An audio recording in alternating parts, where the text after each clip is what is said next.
All right, I think we are live. What is going on, everybody? This is Rand L419, Man with a Million, back again with another Xbox 2 podcast.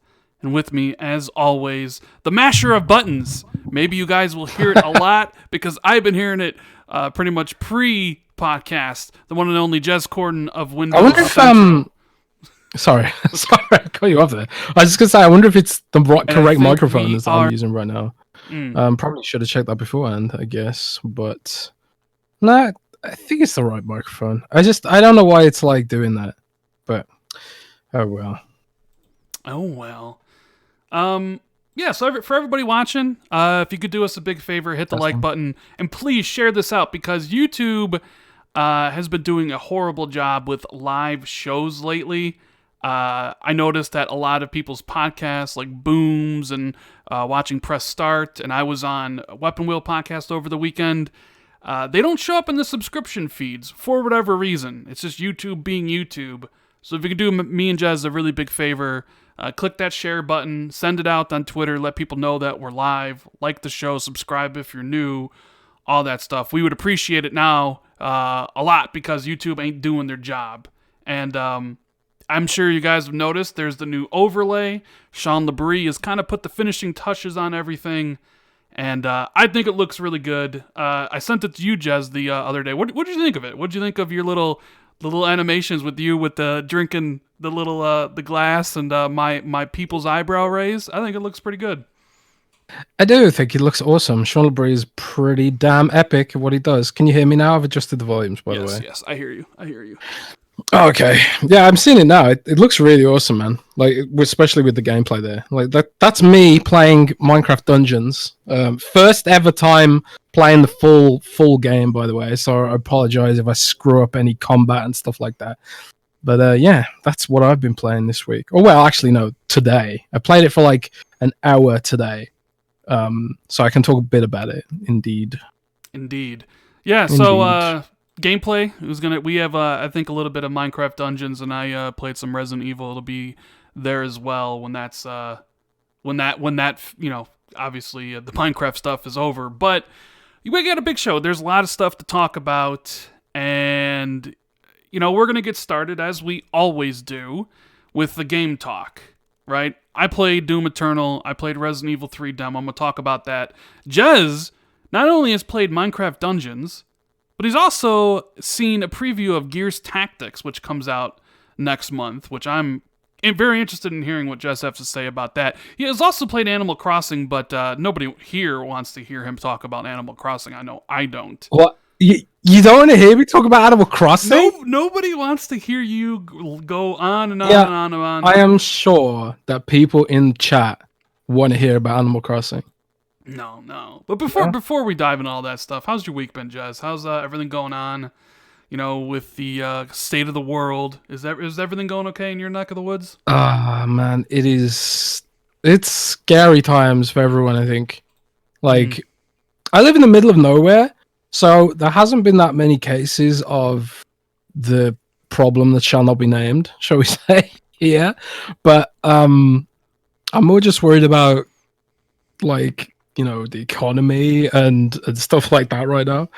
But we're not here to talk about any of that depressing stuff right now. We're just going to keep it games because there has been a lot of video games to talk about recently and a lot of news to talk about recently.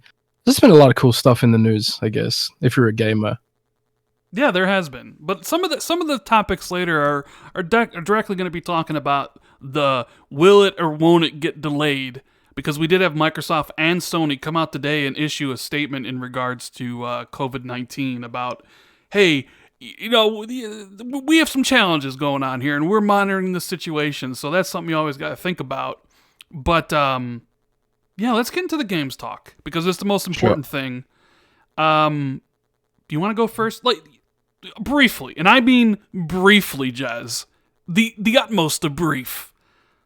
Talk a little bit about Animal Crossing while I kill myself, okay? Go ahead. Well, I'm not going to talk about it too much. I will spare you, because I think, like, it's pretty hard to avoid right now. Like, it's all over social media. It's like sold millions of copies already. It blew up, didn't it? I think. 2.5 million in Japan. Just in Japan, they haven't announced any other sales. Basically, it's probably going to be the best-selling exclusive of this year, easily. Yeah, I would imagine so. And if it was a game that Xbox would have made, people would have made fun of it. That's the other thing I noticed. Like, Animal Crossing doesn't... Nintendo doesn't make mature games, let's just say, right? And Animal Crossing is definitely not a mature-looking game. One would say it's a very kiddie-looking game. It does appeal to wide ranges of age groups. But man, if that game is not going to sell tens of millions and 20s of millions of copies, you know? I think it helps that people like kind of wanted just something happy to play right now.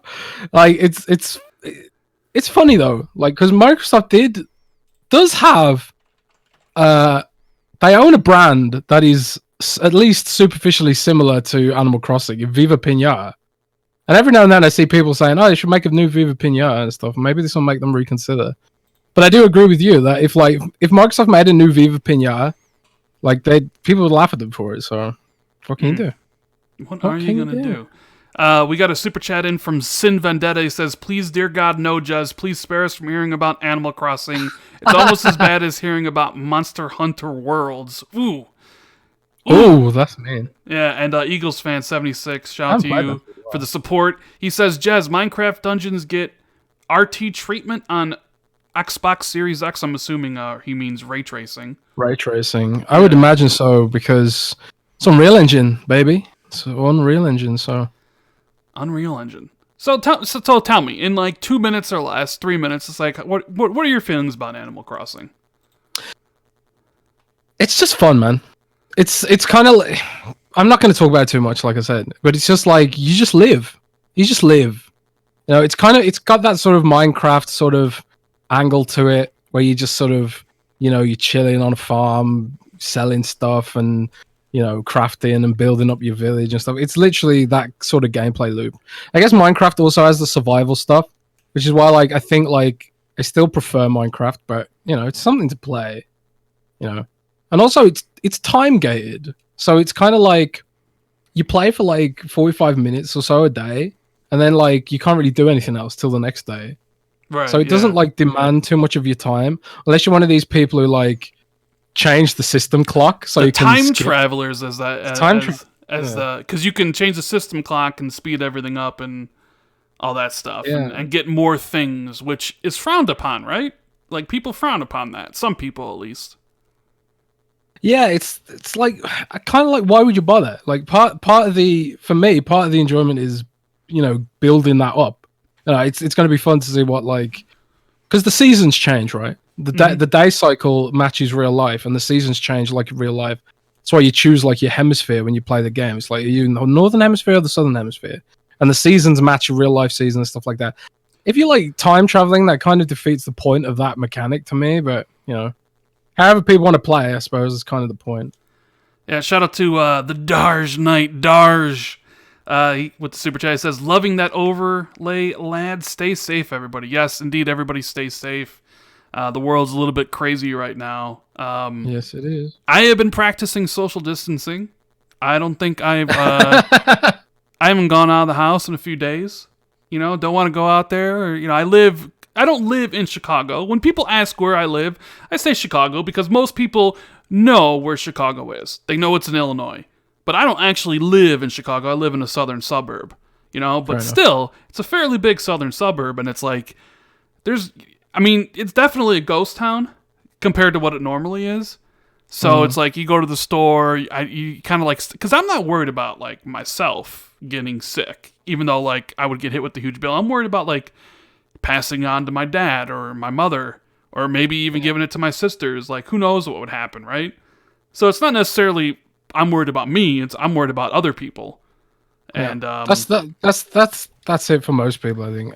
Like people our age, because it's not supposed to be too dangerous for people our age, but I'm worried about my mom and stuff like that as well. Monty in the chat says Jez is losing hardcore gaming credit the more he talks about Animal Crossing. Oh well.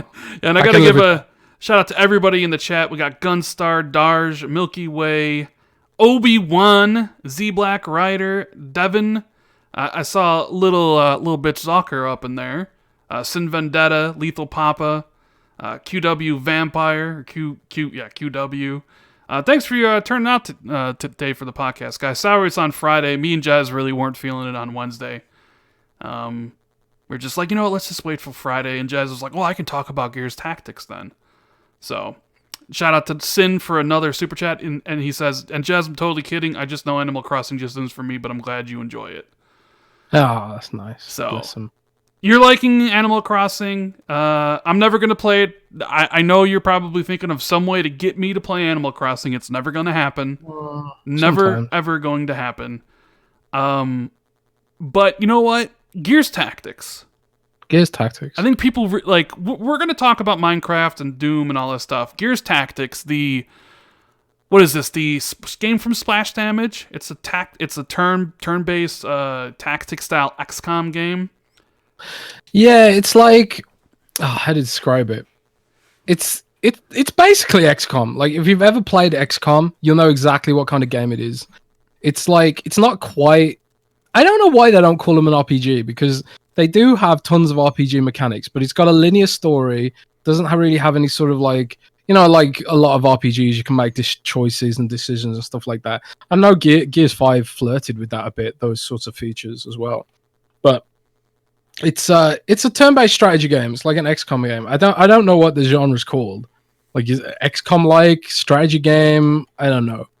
But it has like heavy RPG elements, so you level up.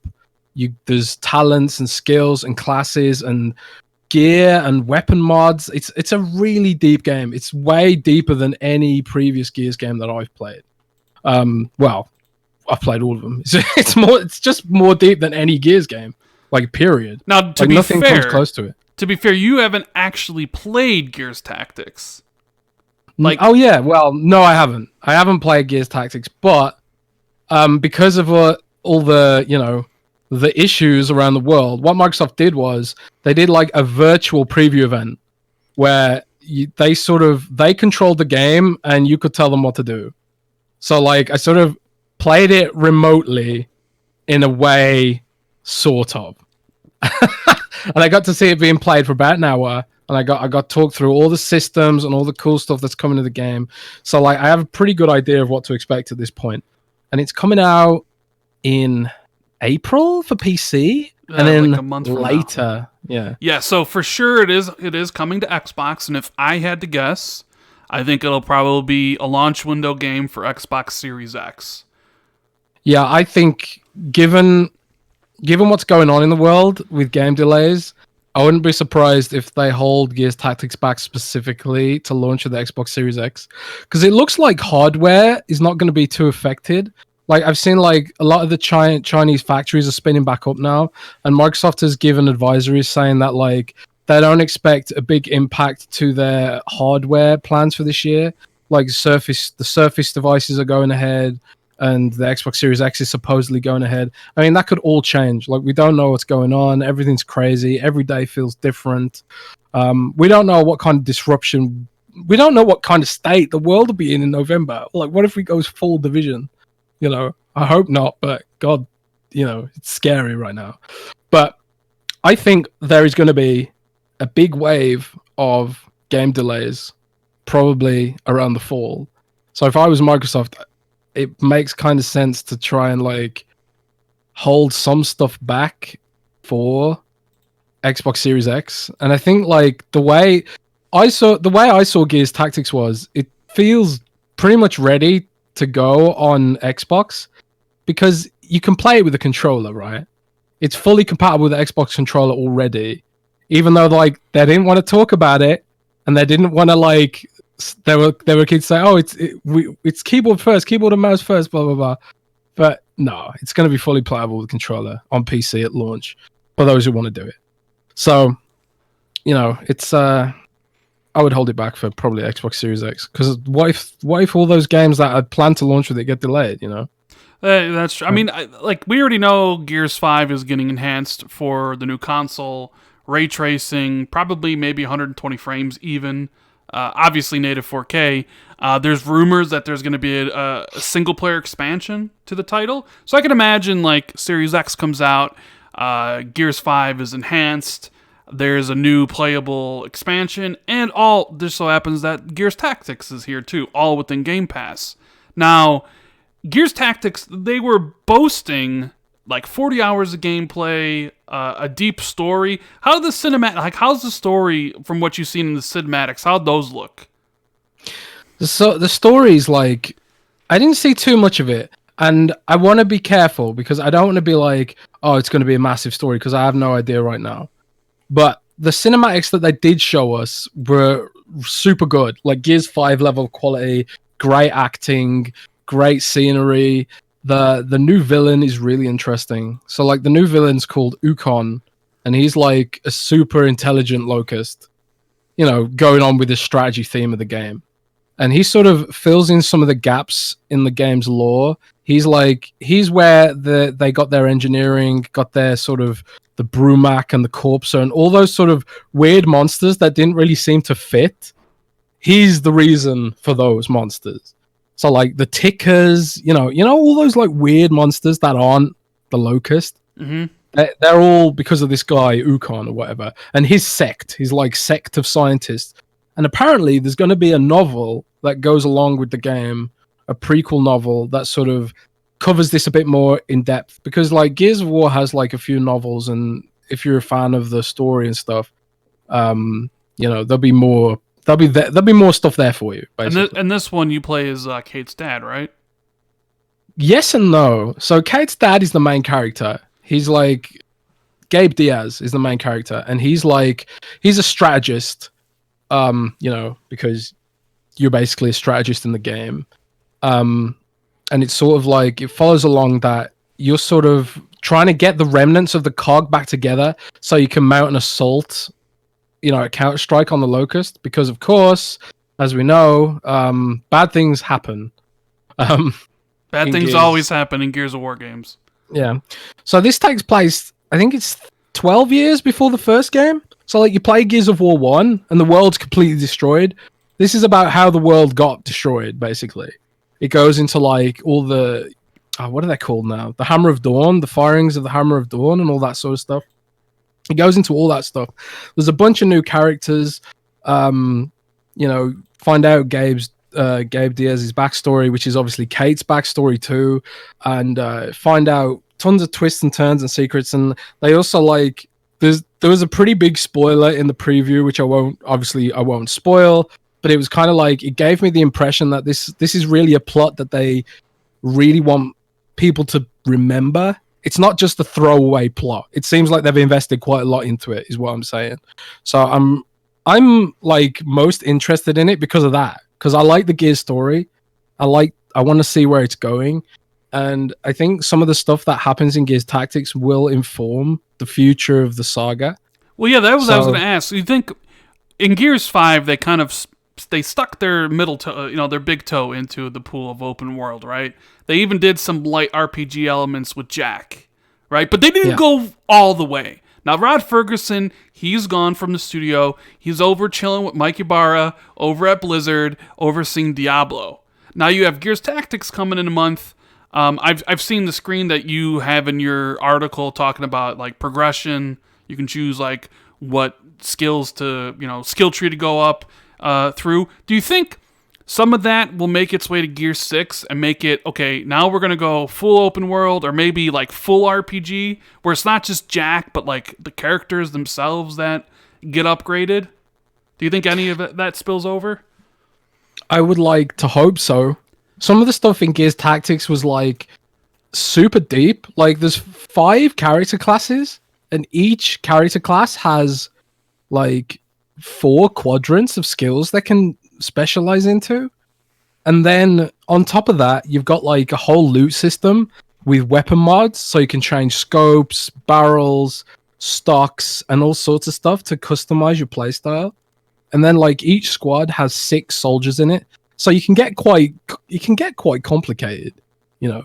Yeah. And like there's a whole bunch of side missions to do, and you sort of like you go out from your convoy into the world, and the idea is that you're recovering COG soldiers who have been scattered by the war, and you're trying to bring them back together to mount a counterattack and hunt down this Ukon character or whatever. And there's like loot to find along the way and upgrades and all that sort of stuff and levels. And I would love that sort of mentality to inform Gears of War 6, because when I play Gears nowadays, like when I play Gears 5, I really enjoyed it a lot, but I just kind of felt like I was playing a watered down Mass Effect.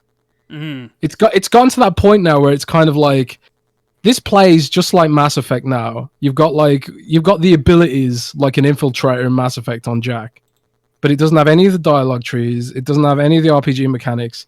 And I know some people don't want it to go down that route, but I kind of feel like Gears has to evolve, and Gears has to get deeper, and has to become more than it is. And I feel like Gears Tactics could inform some of that direction.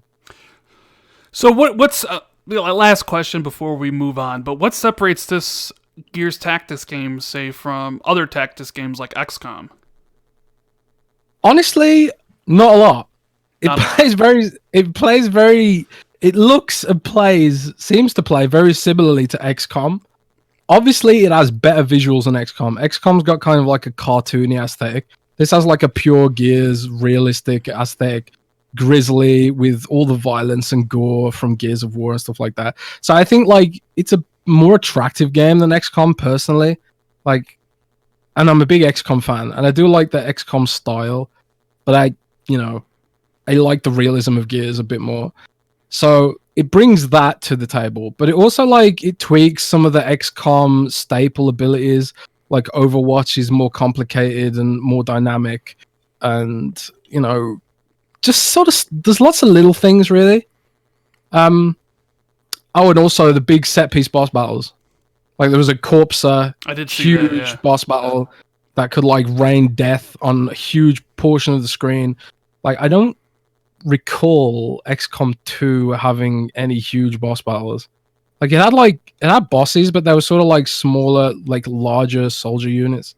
So if you have a situation where it says you're 99% likely to hit something, will you miss it like an XCOM? Yep. Jesus. I think there's still going to be that element of a risk and reward, But also in XCOM, it's kind of XCOM's super slow paced a lot of the time, and you have to wait for the enemies to take their turns one by one. But in Gears Tactics, it's they all take their turns simultaneously, the enemy do. So you're not you're not out of control very often or very much.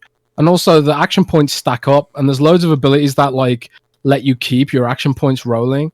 So it's kind of a more fast-paced, more aggressive version of XCOM. So I think if you're not a fan of tactics games, but you are a fan of Gears of War, I think it'd still be worth playing, because it does have those cinematics. It does have the big budget story, and it is a very much more aggressive, sort of fast-paced XCOM style game. There's more enemies and they die faster. So it's it's almost like playing the shooters, It's not like you're putting 5 turns worth of bullets into a mob that's a tank. I'm sure there are tanks in the game. It's what I saw, the regular grubs were going down in 2 or 3 shots. And then you could move on to the next one, chainsaw him. That'd give you a combo point sort of thing, so you could go and do more damage. And just cascading into more and more damage. So you're really looking forward to playing the final product, getting your hands on it for real about a month from now? Yeah, I am. I'm kind of I'm not a Halo guy, right? But I'm way more interested in Gears Tactics than I am for Halo Infinite. I think Gears Tactics is going to be my... Not a Halo guy, but you're an Animal Crossing and Pokemon guy. I don't even know. I don't even know why we're friends. You hate all the games I like, and you love all the games I hate. Well, I like my shooters to be violent, right? I like Doom, and I like Gears. Doom. Yeah, we're gonna talk about Doom right here in a minute after I read off Fantasy Life Super Chat. They say, hey, did reviewers forget to review Bleeding Edge? Oh, me and Jez had a very, very heated a discussion about Bleeding Edge before the chat, before the show. So did reviewers forget to review Bleeding Edge? No. Microsoft didn't send out review codes early because it's a multiplayer game. So much like Sea of Thieves, everybody got to play as soon as the servers went up. Same thing that happened with Destiny, and I think same thing that happened with the original Division. And even with Division 2, like, basically servers are up at the same time for everybody, so there are no early reviews. So reviewers had to basically start playing it. But as you know, with Bleeding Edge, there's only 2 modes. There's 10 or 12 characters. I'm not even really sure. 12, And yeah, it's 12. And I mean, you don't really need to play that long to get a sense of Bleeding Edge. And if you've played any of the betas or alphas, I mean, you kind of know exactly what to expect. I know you liked it, Jez. You didn't give it, like, what'd you give it? What was your review? I haven't reviewed You haven't it yet. reviewed it yet. Okay. No, I'm in the process of reviewing it now. But I don't disagree with the review scores right now. I think the review scores are fair. Like, what's the average? 7? It's just 69 right now. You know, the Xbox 69. 70, yeah, basically. Nice. But I don't disagree with that review score. I think it's fair. But like, what I disagree with is the sentiment that it's not okay for a game made by 15 people that costs $30 to be average. I don't mind that. And I'm having fun with it. And I think it's okay for a game to not be amazing. Like, not every game has to be, you know, super duper AAA, massive budget. So on that basis, I'm enjoying it. And, you know, I'll have a review up next week, probably. Yeah, I have not played Bleeding Edge. I played the alpha, and wasn't my thing. And I'm just not really interested in playing it, so I'm not gonna. I mean, I don't know. Maybe I will. Maybe my friends have been trying to drag me, and you know, maybe that is a game I would enjoy with the full group, and I probably play support, so I play a healer or something. But like, my biggest complaint when I played it in the alpha and the beta was that it was too slow. It was way too slow for what it is. And I know they didn't speed it up. What do you mean by slow? It's just too slow. Like, the characters move too slow. Oh, okay. That's kind of my, like, I wish the game was faster. You know? That's kind of my thing. Like, I think the character designs are all pretty cool for the most part. And it does remind me a lot of, like, Smite, like the PvP. So I'm not really against the idea of Bleeding Edge. And you're right, 15 people, blah, blah, blah, blah, blah. I'm sure there'll be, you know, people will love it and they'll play it for a long time. And I'm sure, just like with everything, people will hate it, as they always do. They'll hate it and they'll never say a word about it. Like, for whatever reason, Bleeding Edge, though, it really does bring out the haters. Like, they come in. That's the thing. A lot of the people who hated it, like, they haven't even played it and they never will play it. So it's like, it's like an exclusives tax. Like, if a game is exclusive, it gets like extra heat and stuff like that. That is right? true. It is. I remember Xbox fans pointing at knack all the time. You know, they did that for ages. And now you got PlayStation fanboys crying about Bleeding Edge, you know, stuff like that. Like, this game was in development before Microsoft purchased Ninja Theory, for starters. But who cares? Like, it's a passion project by 15 people. I'm completely fine with that reality. They do. I will have to say, like, they do have to support the game. There has to be more modes, more characters. Like, it can't. To me, it cannot stay in its current state. No, it has to be improved upon. So, there's a lot of things I could criticize about it, and I'm basically Bleeding Edge's target audience, right? Because it's based on World of Warcraft PvP. Like, World of Warcraft Arena was literally described to me as an inspiration for this. And I play World of Warcraft PvP, you know, and on that basis, I'm quite enjoying it. Like, Kulev's mind control ultimate is literally a World of Warcraft priest's mind control. It's the same thing. I've seen your gifs of that on Twitter. And, dude, I'm making a compilation. I literally, like, just before I started talking about that, I literally just mind controlled someone into poison, like, just now. Yeah. It's hilarious. Like, just that move is just really fun. Like, Kulev is like a really cool character, but that said, I think every other character I've played is super boring. Like, and some of them are just undertuned and like really weak. Like, I don't know what her name is, but there's one character that's sort of like almost like a diva knockoff. Like she's arranged and she can spawn a mech and she spawns turrets and stuff like that. She's so weak and useless. Like it's sad. Like people just kill her turrets and then she can't do anything. It's just pathetic. Like the game needs a lot of balance work. It's also laggy, which is like a big no-no in a fighting game. You don't want your fighting game to be laggy, right? You don't. No. And it is super laggy by their own admission. Like, and the tick rate of the server is 60 hertz. And you've got PC players complaining that they can't go above 60 frames per second and stuff like that. And, I don't think the balance is spot on. I think healers are totally overpowered. I'm playing healers exclusively because they just can't die right now. And, I feel sorry for anyone who's playing one of the weaker classes and thinking, oh, this game is not fun. Because they're playing a class that's not very well designed or just undertuned, I guess.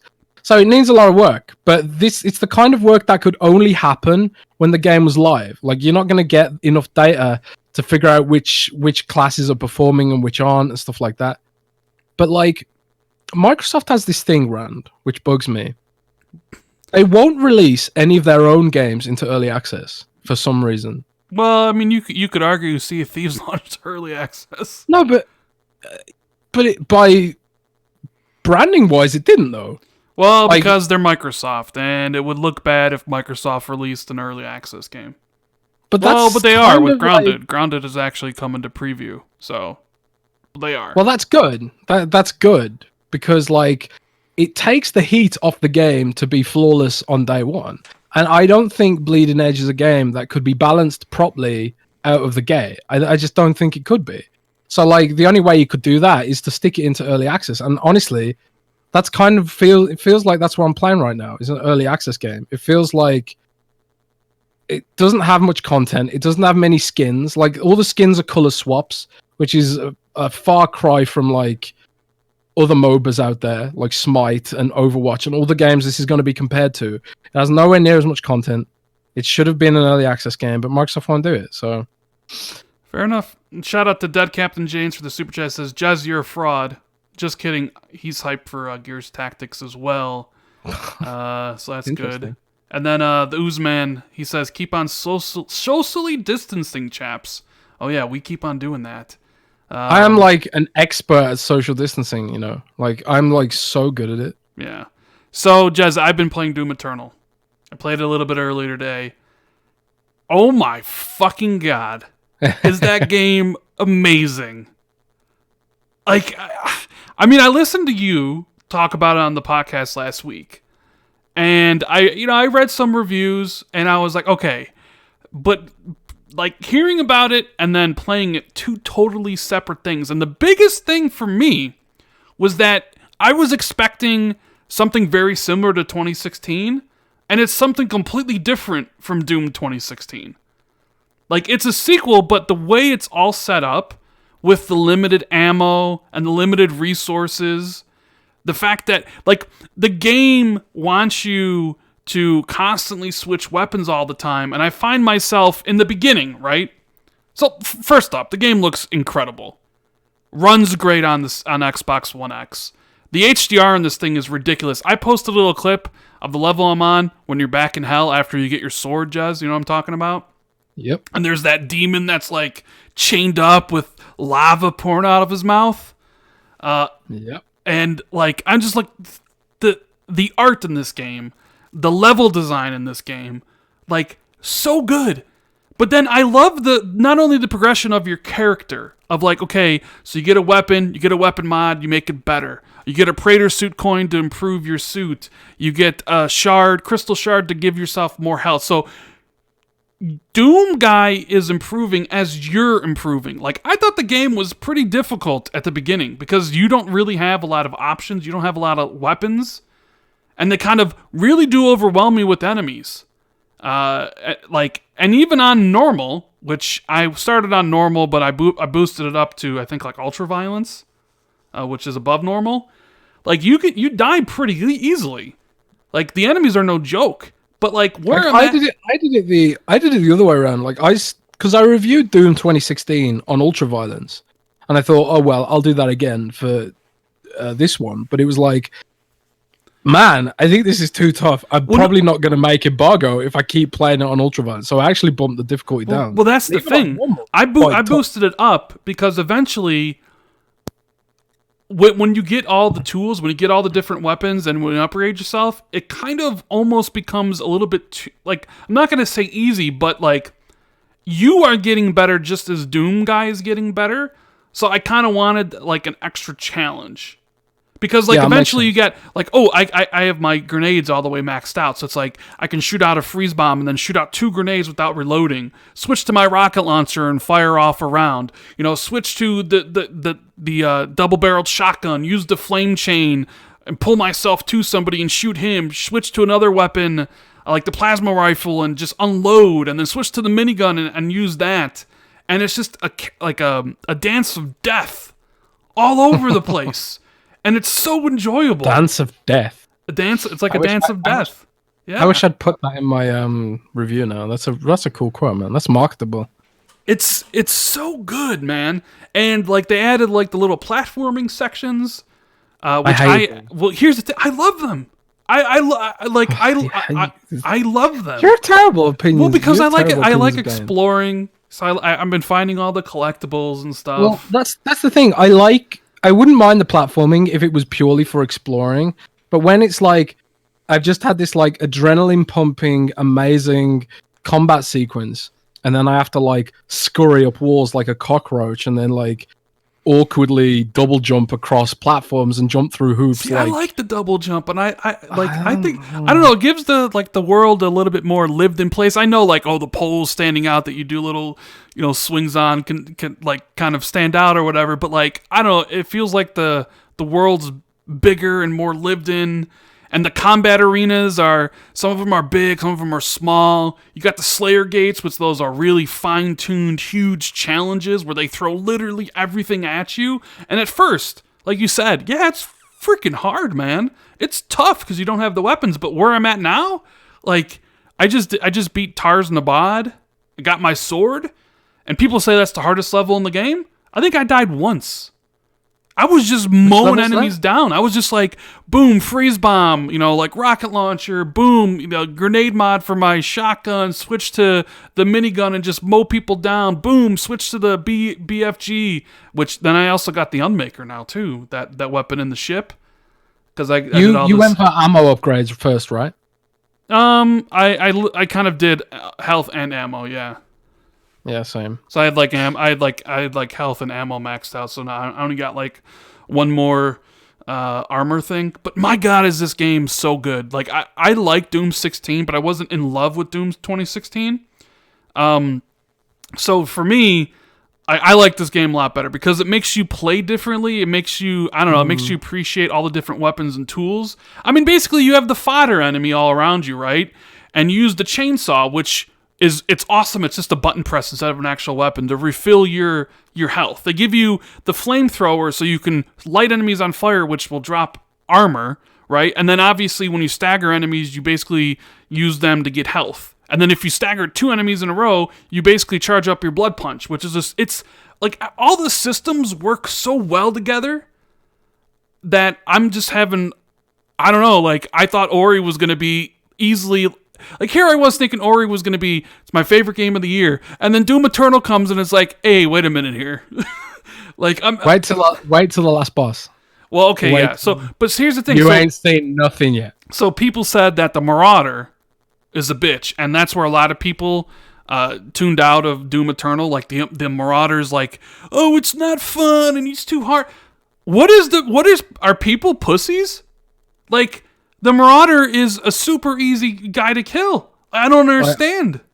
When I first fought the Marauder, I instantly thought this is going to be something that people complain about, and sure enough, I can't believe people are bitching about it. Sorry, go on. Jez, I honestly cannot believe anybody is bitching about the Marauder.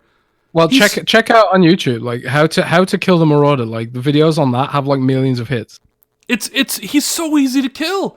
I've been in Slayer gates with the Marauder and Tyrants and all these other enemies, and it's just like even then it's like they're easy. Oh, they you stay mid range. Their eyes flash green. Pump them with the double shotgun. Switch to that one kind of bow and arrow weapon. Shoot him, Ballista. and then do the same thing. Rinse repeat 3 times. He's dead. He's dead in 15 seconds. What's the big deal? I don't get it. But like listening to some games journalists and people on Twitter, you think it was the most hardest thing ever, and it's like these are the same people that like Sekiro and Dark Souls games that are really hard, and now they're like, it's not obvious. Like, it's not obvious how. It's funny, right? Because the game throws tutorials at you, literally tells you how to beat things, but because of that, I think like it holds your hand a bit to the point where if it doesn't tell you something, you don't try and experiment. Like, I didn't realize at first how fast weapon switching was integral to the gameplay. Mm-hmm. So when I first fought the Marauder, I was like, man, like this guy's annoying to fight. And the way I killed him was just with the shotgun, right? I was just like, and it took ages. I killed him, but it took ages because I didn't even think to like do the weapon switching stuff. And then I was like, well, why don't I just sort of like switch to the ballista in between shots? And then it was like, oh. And then because of that, it sort of changed the way I played the game as well. So I can see why people see that as a pitfall, because the whole game plays differently until you get to the Marauder. Yeah, it does. If you haven't figured that weapon switching is a core part of the play. And for me, the shotgun was so much more fun to use than most of the other weapons. I barely weapon switched through the whole game. The double shotgun is, oh my god! Like when you have it completely leveled up and use the little chain and set people on fire. Oh, it's so good, dude. Did you try it with the slow motion? Oh yeah, I have slow motion on. So when I hold left trigger, you're in slow mo every time. It's so good, man. They give you all the tools to beat it, but it's like it's that feeling of you're improving as the game goes on, as you know, Doom Guy's improving. That really kind of stuck with me. And Nate Miller says in the super chat, thoughts on the story. A lot of the story is told through codexes. I think what's presented. I will say, right, that's one area that really disappointed me, because the codexes are really interesting and well detailed and well written, and you get none of that really through the game. And I was kind of like wishing that they would have taken that aspect of the game a little bit more in depth. But yeah. I realized that like a lot of Doom's sort of seen as this game that is mainly about wanton murder and destruction, but they're building a pretty cool lore around the game. Yeah, and I kind of like. And they tied into into Doom and Doom 2. Yeah, they did. Yeah, it's pretty interesting. The story's cool. I mean, it's not like the central part of it, but you know, if you're a fan of the lore, there is a lot there to really take in. I haven't finished the game. I think I'm on chapter 11, but I'm getting close. Someone says, Entitled Millennial says, Rand sounds like an elitist. The Marauder is a bit unbalanced. The guy has like 3 different weapons and an instant shield. He does, but if you just stay mid-range, he'll just attacks with his sword and his eyes glow green, and you just shoot him. And then if you need to dash and run away, you do that. Like I'm not God's gift to gamers. Like, you know what I mean? But like, I don't know. What are you talking about? You got a million game score. That means you're pro, man. No, I ain't pro. I'm just saying, like, before I got to him, I saw everybody bitching about it on Twitter and social media. And then I played it, and I was like, really? This guy's this guy's pretty easy. You have to remember, man, like, most people play games pretty casually. Like, a lot of the people who like, act hardcore on Twitter, they're actually probably not as hardcore as they... Yeah. Like, every time... When I completed The Evil Within, I was shocked that it was a rare achievement. Just completing The Evil Within is a rare achievement. Because I guess most people just didn't stick with it for whatever reason. Like, too hard or too scary or something. Yeah. But most people never even finish games. They just sort of pick them up, play them, and drop them. So... But I'm guilty of that too. Like, I was thinking yesterday, like... I was looking at my backlog and thinking, man... I really want to finish Vampire. I never finished Vampire. I realized yesterday. Yeah, even though I was quite enjoying it. his wolf is pretty easy to take care of. I just shoot a nice bomb at him. But yeah. So I mean, I'm loving Doom Eternal. I recommend it if you're a fan of Doom, fan of first-person shooters. Definitely pick it up. But Jez, the game that's currently being played is your gameplay in this overlay with Sean LeBreeze here. Shout out to Sean for making the awesome intro for my videos as well as this awesome overlay. If you guys need anything artwork done, wise intros or anything, make sure you hit him up. What do you think of Minecraft Dungeons, man? The Minecraft meets Diablo. That's the other thing you've been playing, right? I think it's going to be one of the biggest launches this year. Maybe the biggest launch. Well, I don't think it's going to be Animal Crossing. Like, let's be realistic. But it's going to be a big deal. Like, it plays so well. It feels so good. It's so well optimized on PC. Like, my PC is like not great, but it crushes Minecraft Dungeons, like 60 frames flawlessly. And my PC really is sort of like not amazing. I haven't had any issues with it, and the fans don't even kick in. It's great. So, but that's like the technical stuff, right? And it's on every platform. It's got cross-play between PC and Xbox, and possibly other platforms later. They teased to me before. So, I don't know, like, how big it's going to be, but I really like it. It's they've nailed the RPG systems are really interesting. They're sort of like halfway between Diablo and the sort of depth and complexity of that, but it's still Minecraft. Like, it's still all enchantment based. Like, your levels go towards getting enchantment points like in the regular Minecraft game, and then you would enchant your weapons with like a huge range of different abilities and stuff. And there's no classes. It's more like weapon classes. Like, if you want to be an archer, you just, level up a bow and then use bow as your main weapon. If you want to be a melee guy, use a sword or a heavy mace. If you want to be a caster, use like the artifacts and stuff like that, and then enchant armor that gives you like bonuses to dealing damage with artifacts and stuff. It's super well designed on that front, and it just feels great to play. Like, the physics are great.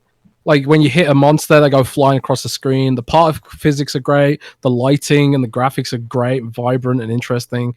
It's got like scaling difficulty. Like, when you complete the game, you unlock like the higher level difficulties, and that gives you better loot and stuff like that, just like Diablo. So I think it could be a big deal, man. I am pretty excited for it. Although I'm still more excited for Gears Tactics purely because of the story beats that we were shown. So, shout out to the Darj Knight. He says, Sean LeBrie, you're a magician. That is very true. He is a magician. He is a magician. So I watched my friend Brownman stream Minecraft Dungeons, and he basically was playing on the hardest difficulty. Like, it didn't seem too interesting the first level. It kind of seemed a little basic. But then again, the first level is like it's the first level is almost like a tutorial. Like, you can see, like, the gameplay that we've got running now is the first level, which is a tutorial, and I think like it's either the second or the third level. I put the difficulty all the way up to the maximum that it'll go. So like, the game's like saying, we recommend that you do this when your power level is 27 or something, and my power level was 4, which is similar to Diablo, that you can bump the difficulty up higher than your level's meant to be. And then the idea is that you struggle a bit, and then the gear you get will help you get to that level. And then, you know what I mean? You've all played Diablo before, right? Yeah, Diablo's great. Yeah, I love Diablo. Can't wait for Diablo 4.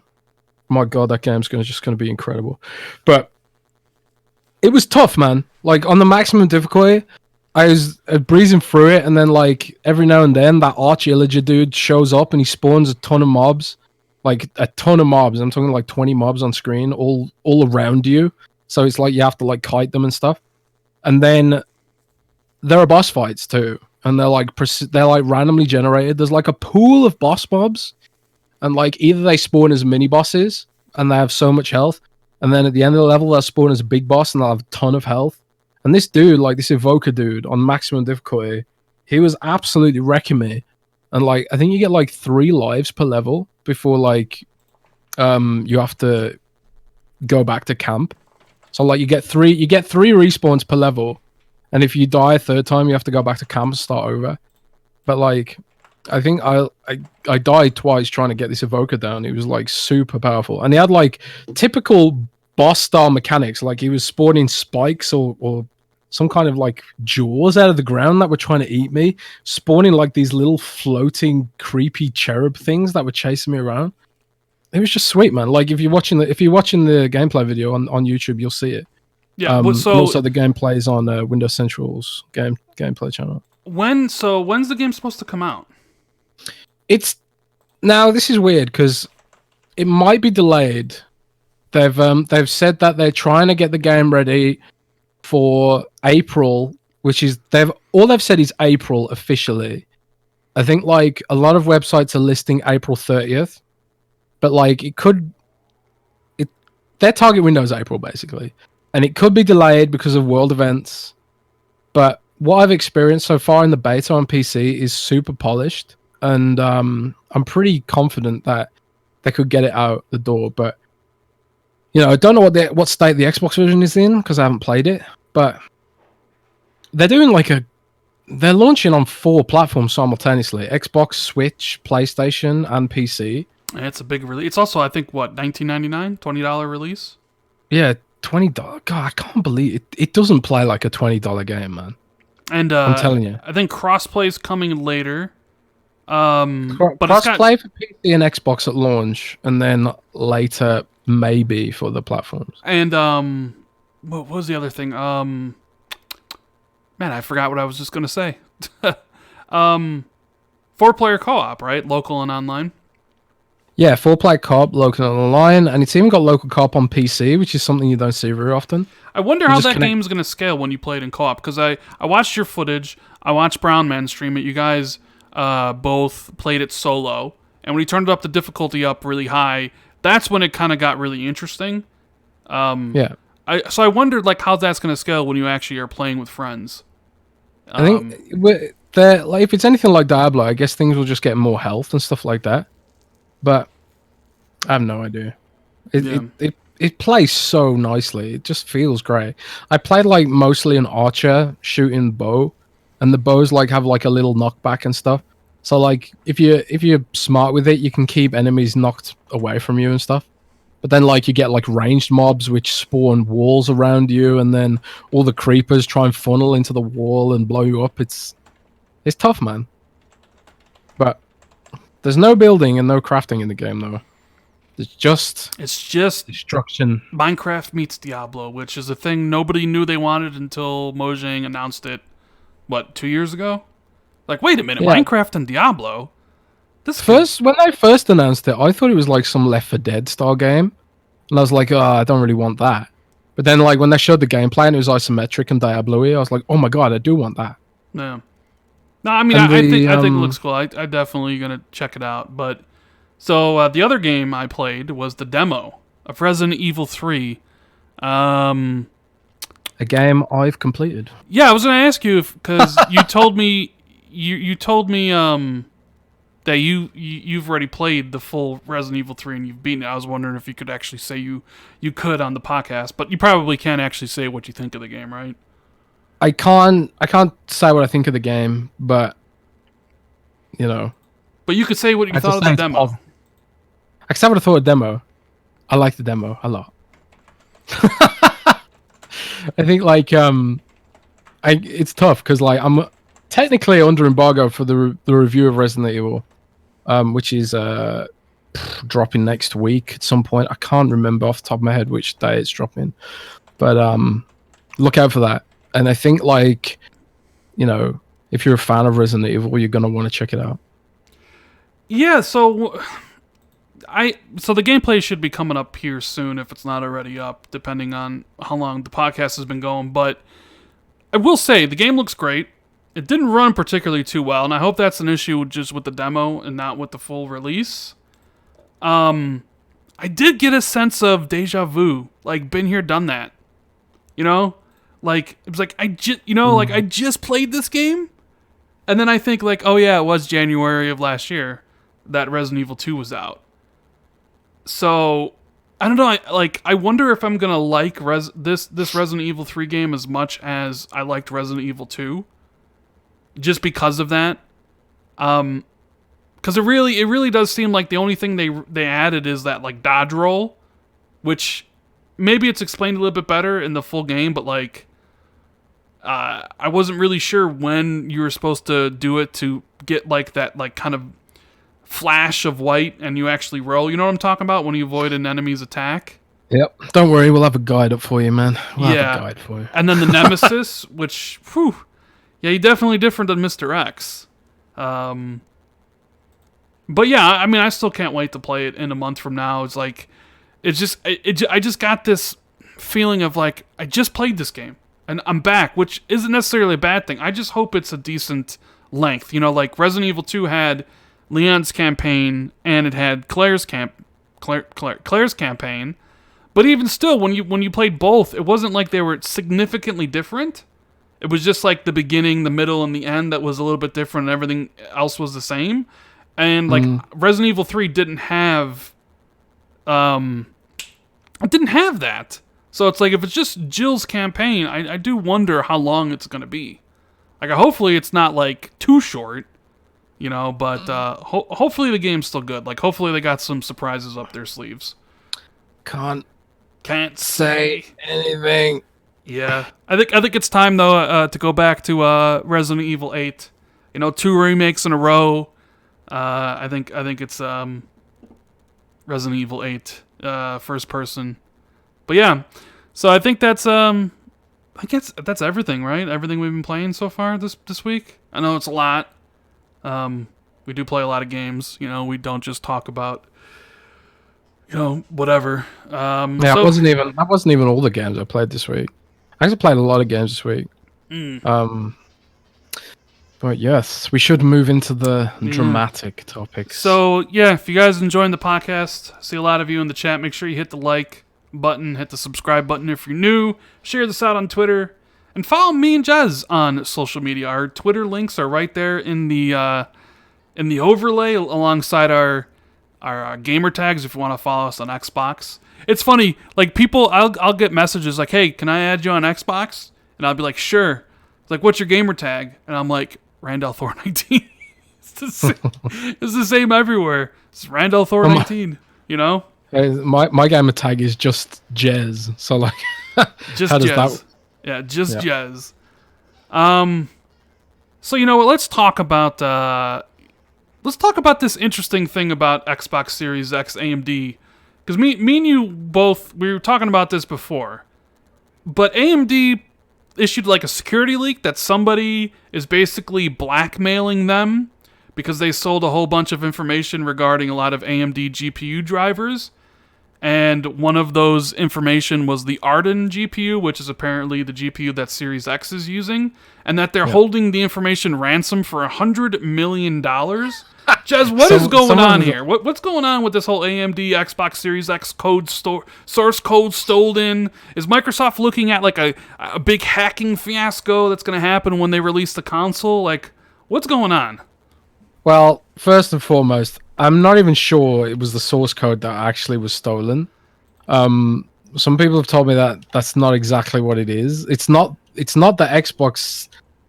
It's not the Xbox source code anyway.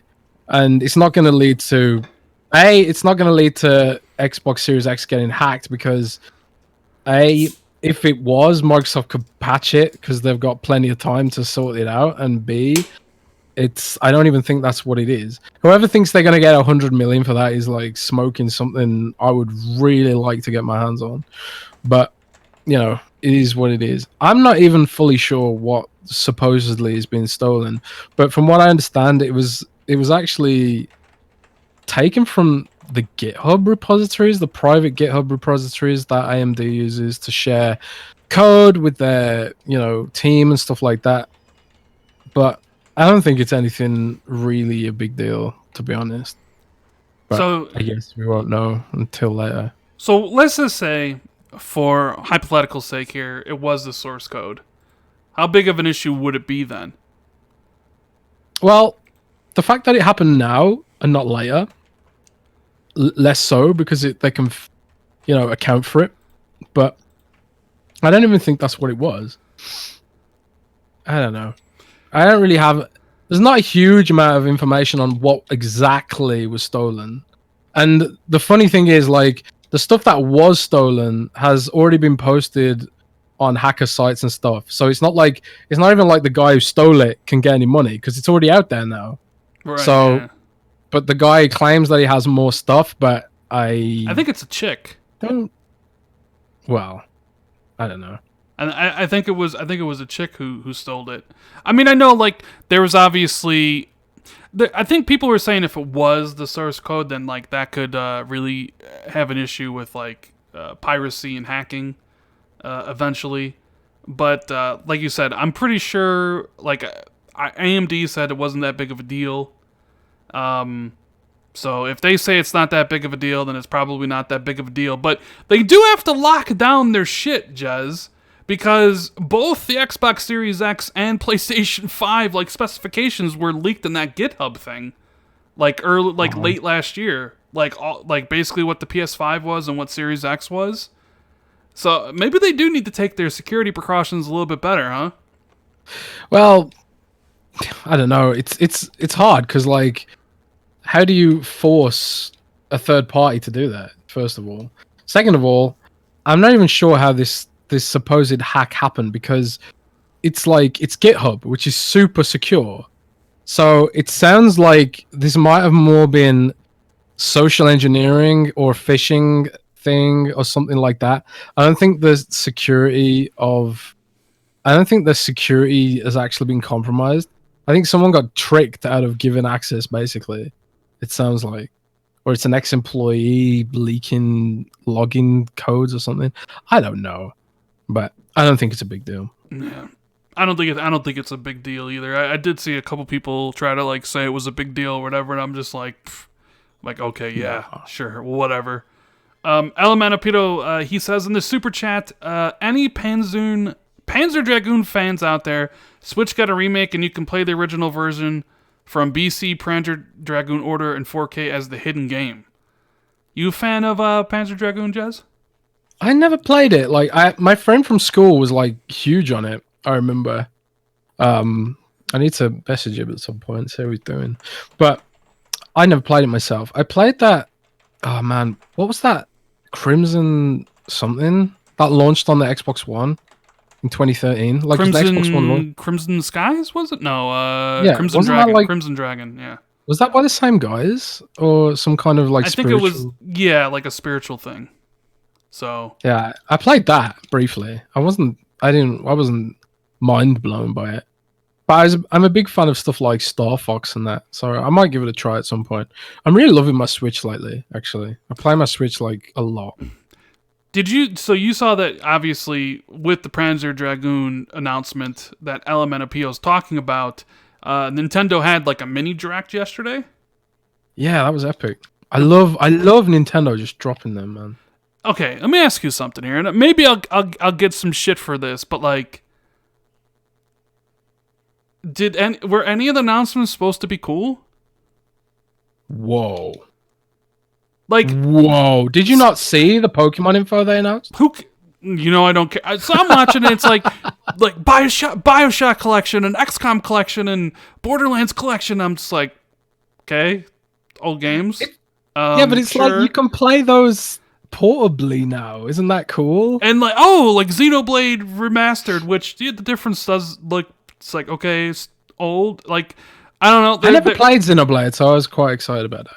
I don't know. Like I'm watching. Granted, I'm not a Nintendo fan. You all know this. Let's just face it. You're a hater, Rand. No, I'm not. I'm Rand not. Al hater. I'm not. I'm just.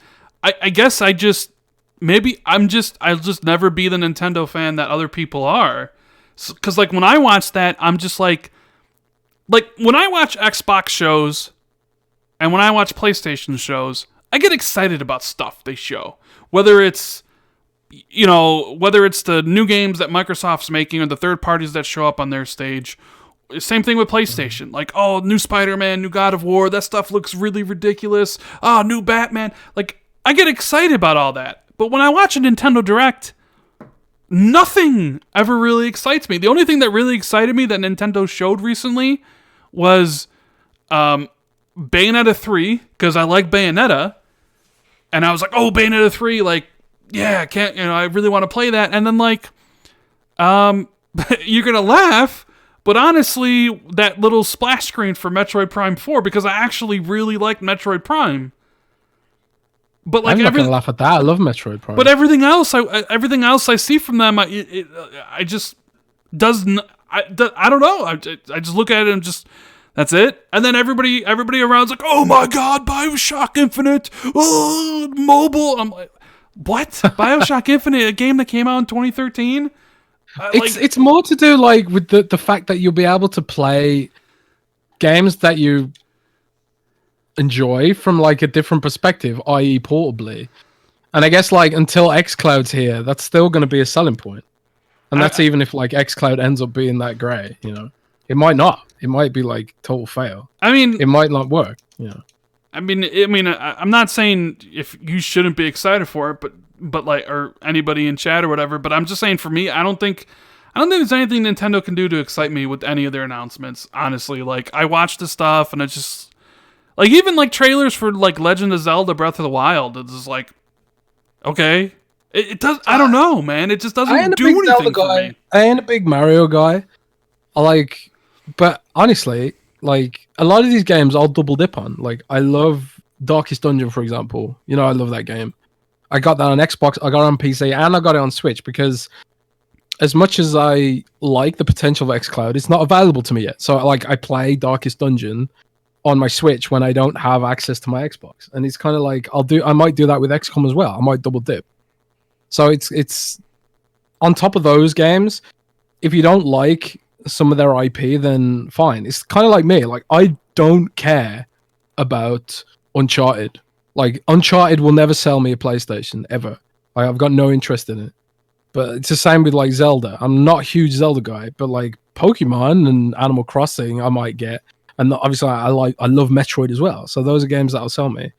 But not everyone has to like everything, you know. I know. And I guess you just don't like all the Nintendo IP. I just don't. I just don't. But you know, there was a game that came out this week that I really, truly wanted to play in my bones, but I just couldn't. I had it in my cart and I couldn't pull the trigger. What is that? Half-Life Alyx. Like, you have no idea, Jez. You have no idea. There's a new Half-Life game out, and I can't fucking play it. You know, why can't you play it? Just take some of your YouTube millions. Yeah, my YouTube millions. And then take your YouTube millions. If I was a YouTube millionaire, it wouldn't be an issue. I'd already be playing it. But I cannot. Like, look, so my buddy James Shields. Shout out to you, James. I see you in the chat. He bought an Oculus Quest. Right, because it briefly came back on GameStop's where you could order it online, and I was told about it because people know like oh my god, Half-Life's coming, so I had it in my cart and it was like $400, and I'm sitting there. Quest is $400. Yeah, $400, and I'm just sitting there. I'm just like, man. Can I legit like buy this for one game? Legit. Spend $400 for one single game, because people are like, no, you'll do more games. You'll play Beat Saber and you'll play Pistol Whip and you'll be in VR chat and all that stuff. And I'm like, no, I won't be. Trust me. Like, and I couldn't pull the trigger. I couldn't do it. Right? It's not worth it for one game. But then I watched a little bit of Jacksepticeye play it, and it's so incredible, Jazz. I need to play that game so badly. It's not worth it for one game. It's probably better than any game Nintendo's ever made. It's probably better than any Nintendo games made combined, like any of them. No. Yes. Better than Pokemon? No. Definitely a million times better than Pokemon. Let's not get crazy, Rand. You know, let's not get crazy here. But I honestly, I would never buy a $400 system for one game. And also, on the Oculus Quest, aren't you like sacrificing resolution to play? Yeah, that's the other thing. And it's like, oh, well, you gotta get the other. But the other ones are so expensive. Like the Valve Index is $1,000. $1,000. $1,000? Yeah, the Valve Index. It's like, oh my God. They're trolling, man. Like, honestly, it's kind of annoying, right? Because I talked about this before, but I have the cheapest VR headset you can buy, the original HP WMR headset, and it's a horrible experience. Like, the lenses get fogged up, it's uncomfortable, it hurts your skull, and it makes me feel sick. It's like literally the worst experience I could possibly imagine. And maybe that's just soured me to VR in general. But like, I cannot envisage ever buying a VR headset for one game. Yeah, that's tough. It's like the same thing with like even with PlayStation. It's like it's really hard to justify, spending that amount of money for one game, but when it has a whole bunch, it's a little bit easier. But yeah, I just wanted to mention that Half-Life Alyx. Like, I see it, and like I people are talking about the ending, and I haven't spoiled myself just on the case that I will eventually play it, but it kind of confirms Half-Life 3 at the end, which is going to be, oh my God, when they announce Half-Life 3, but of course Half-Life 3 is going to be fucking VR only. God damn it. Do you think so? For sure, dude. For sure, because when I was watching, like, Jacksepticeye play that game's made for VR. It would not work as just a regular game at all. Do you think they'd be so mean as to make the next Half-Life, like, proper game VR only? Would it be mean? That feels like mean, like it'd be a massive troll. It's going to be Half-Life only. And Z Black Rider says, hey, talk about the new HP MS Valve collab. Yeah, Jez, do you have any... I guess that's a good segue about this like headset they're building together. It's marketing. Like, just marketing? They're not really building it together. It's just the next HP VR headset, and they just want to market it and say, because it's annoying, I guess, from a marketing perspective, if they say our headset is Windows Mixed Reality, and then people are kind of like, wait, does that mean it plays Steam games or not? So they've kind of just had to like bundle it with that branding just so they can be like, yeah, it runs Steam VR and all that sort of stuff that you want. I think that's more to do with it. It's just the next HP headset. I think they've done this will be the third one, because right now I've got the first one, and then they did a next one, the HP, I think it's called the Reverb, and this is like the Reverb 2 or something. So it's not like a super duper partnership. It's just marketing, I think. Right.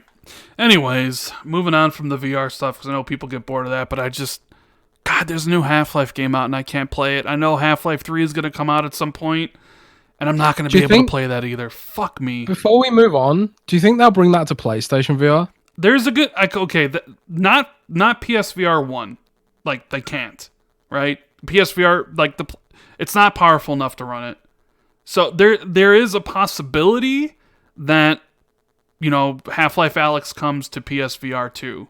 And if that's the case, well, I'm going to get a PS5, but then it's like, how much is PSVR 2 going to cost? And, like, I didn't really use PSVR 1 that much. So, but I mean, I guess if I had Half-Life Alyx and Half-Life 3 to play, maybe I would just get it for that. I don't know. Obviously that's not years from now, but either way, let's talk about something else here. Xbox Series X misinformation, Jez.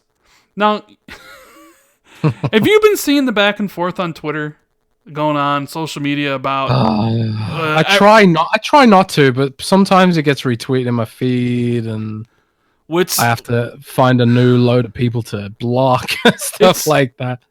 Look. I get on, and I check my feed and I see stuff, and it's just like, I don't know, like the SSD for the PlayStation, which is super fast, right? Versus like the GPU of the Series X, and how the PlayStation is like super optimized, but like the Xbox Series X isn't optimized. So like PlayStation 5 is going to be so much better. Like all this misinformation, not just surrounding the Series X, but also the PlayStation 5, from people who clearly don't know anything about what they're talking about at all. Like, there are people you can look to who know tech, right? But a lot of the people out there, they'll be like, don't know a teraflop from a flip-flop, right? And I'm one of those people. Trust me, like, I'm not a person who knows what a teraflop's going to do, or like why is it more important that Series X is 12 and PlayStation has a boosted up to 10.3 or whatever. It's like I couldn't explain any of that stuff, but every single day I get tagged in bullshit about why one is better than the other, or why like, well, so and so says this, so this must mean this is better than that. Like, are we literally gonna be in for like another, I don't know, 6-7 months of this bullshit, Jazz? Yeah. Because it certainly seems like it. Yes, we are. You have nothing else to even add besides yes, we are? Oh, what's there to add? Like, people just get in their feelings about this stuff, right?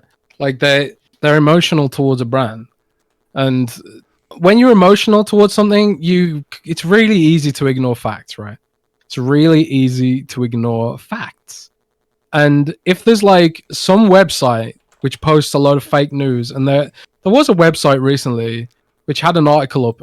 I can't even remember what the website's called now, but it had like a really prominent article up that sounded like they knew what they were talking about when it comes to like tech and stuff. And people who don't know anything about tech, they'll be reading that and thinking, oh my God, it's true. The PlayStation's secretly more powerful than the Xbox Series X. And then you get like some prominent journalists like saying the same thing because they'd heard that it is from sources, and it's kind of like, it creates this sort of scenario where there are sort of people who are able to give you a way to manipulate your own feelings and come out feeling happier because you feel sensitive about something.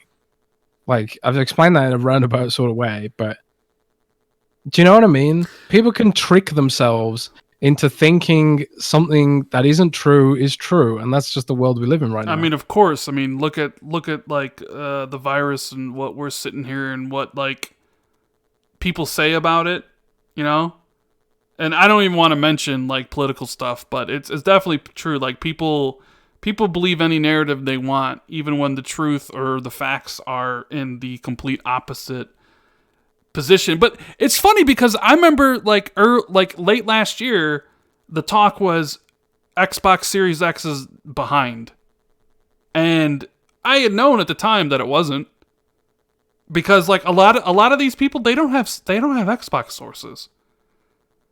You know what I mean? Mm-hmm. I distinctly remember like, oh, Xbox is behind schedule, especially compared to PlayStation. Not really. No. You just don't really have any Xbox sources. So it's just funny. And then look, I don't know which system is going to be the best, because it's just specs on a piece of paper, right? And you'll have people say one thing, that, oh, this makes this SSD's power, and like the way Cerny built the PlayStation 5 is going to run games better. Maybe it will. Maybe Cerny's a goddamn certifiable genius and he shouldn't be working at Sony. He should be working somewhere else solving a lot of the world's issues, right? But then, like, you have the Xbox, and then those same people that say the same thing about PlayStation will suddenly say, well, so is the Xbox not optimized? I don't get it. Like, but yeah, like the Xbox has the GPU power. Does that mean the games will always run the best there? Maybe. I mean, probably. But like, all we have is just specs on a sheet. So I want to see like real world games. Like, I think Series X games will run better. And I think like the ray tracing will run better on it or whatever. But you never know how developers code for any of these things. Like, even like the Resident Evil 3 demo that I played that was on screen runs like shit on the Xbox One X. Runs worse than the base Xbox One. Now, Xbox One X is a better machine than the PlayStation 4 Pro, the PlayStation 4, and the regular Xbox One. I think everybody can agree here. It is a better machine. But sometimes developers don't take full advantage of the power. Or sometimes they bite off more than they can chew. For instance, Resident Evil 3 demo, for whatever reason, they decided to push native 4K on it, which they didn't try in Resident Evil 2, and they didn't try in Devil May Cry 5. right? And because they tried to do that for whatever reason they did, it tanks the frame rate. It tanks the frame rate even worse than what it runs on Xbox One. But the PlayStation 4 Pro, developers knowing the limitations of that system, they cap it at a resolution of like, I don't know, I forget what it was, 1600p, 1400 or whatever. So it runs basically lock 60. So you have those situations there where real world, the developers are trying to push the resolution of Xbox One X, and it seems like it's a worse system than the Pro when it's not. And I know people will say like, oh, the PlayStation 4 Pro runs, Xbox or runs games better than the Xbox One X. That's not true at all. There's certain cases where it might be true, but if you took both systems and said, you need to run this game at 4K, I guarantee you, in pretty much 99% of those cases, the Xbox would be able to hold its frame rate better because it's a better machine, right? Yeah. And how that plays out for next gen, I don't really know yet. We haven't seen any games running. I'm assuming that the Xbox Series X will run games better. But I don't think the PlayStation 5 is going to be any slouch. I just don't look at the SSD and think, well, that's going to solve every problem. And suddenly, that is going to legitimately won't. Like, it won't. It just flat out legitimately won't. And I'm like you. I'm not a developer, but I speak to a lot of developers all the time, and I've spoke to them about the specs of both systems, and they're pretty much unanimous in their agreement that you're not going to magically get a better system just purely on the basis of an SSD. It's just not how it works. And like, I don't know what tech Sony's pushing to add, like, because Microsoft has like the Xbox Velocity thing where it can offload. They can offload some things that would typically run on the CPU. They can offload to the SSD and the GPU. They can offload that to the SSD and some calculations, which frees up overhead for more graphic-y stuff. Basically, that's what I understand. And they've also got like loads of texture compression technologies they're going to bake into this thing, also at a hardware level. And they've got like patented stuff that they're going to put in it that like comes as part of the package of DirectX 12 Ultimate and stuff like that. There's a lot of aspects to this that go towards making a balanced system. And, it's just like anything. If you want to believe something, you can find a YouTuber who will support your beliefs, and they'll talk about some magic and stuff that makes it sound better than it is, and you can be like, oh, so that's the truth. It's all this secret sauce stuff. And honestly, it happened with the Xbox One back in 2013. Sure did. When the Xbox One was proven to be a worse system than the PlayStation 4, I had guys for like 2 years telling me that Xbox One had some secret sauce which was going to be unleashed with a DirectX update or something. Dude, and trust me, I remember all of that. Remember what they were? It was you guys will in chat will laugh about this. The Xbox One had a secret discrete GPU hidden in the power brick. You remember? Yeah. Right? And it was gonna get activated at some time in the future. Not only that, but the power of the cloud was going to make games better. And it was just some marketing PR bullshit that they came up with because they couldn't talk about raw power because PlayStation had made a better system, right? And like, honestly, last week was ridiculous. Like, I started seeing articles about how 3D audio was going to actually take away 3 teraflops of power from the Series X. That really, the PlayStation's equipped to use this because they have this dedicated audio chip. But when Xbox uses it, it takes up 3 teraflops of power. So realistically, the PlayStation is more powerful. And I'm just like, what the fuck are you smoking? Like, number one, Xbox Series X has a dedicated audio chip too, but even if it didn't, it takes up audio takes up that much power. I'm like, it's ridiculous. But here's what it reminded me of, and I know some fans won't like this, so listen to this. Either listening to it now, or listening to this later. You know what it all sounds to me like? What? It sounds to me like literally the Sony stuff all sounds like Power of the Cloud bullshit. Yeah. Like it's just this like, teraflops don't tell the whole story, right? That was everything that we've been told, right? Teraflops don't tell the entire story. Fine, cool. I'm down with that, right? But it's funny because considering at the beginning of this generation, teraflops told the whole story. And 1080p made you a better gamer. Like, it's so weird. And it's beyond teraflops, man. It's not only teraflops don't make you a better gamer. It's RAM and CPU and everything. It's more. It's not just teraflops anymore. It's the only thing you need is SSD. What? No. See, these people have backed themselves into a corner because when Lockhart gets announced, and whenever it does get announced, right, and that thing has 4 teraflops, I don't want to hear any of these people saying that teraflops don't tell the whole story to say a goddamn word. Because they backed themselves in the corner, and you just got done saying teraflops don't matter? Well, Lockhart only has 4. So, I don't know, man. Like, the thing is, right, the argument they should be making is that teraflops don't matter when it comes to making a product that's fun. Because the Nintendo Switch is probably going to end up winning this gen. And I would not be surprised if it does. And it's what?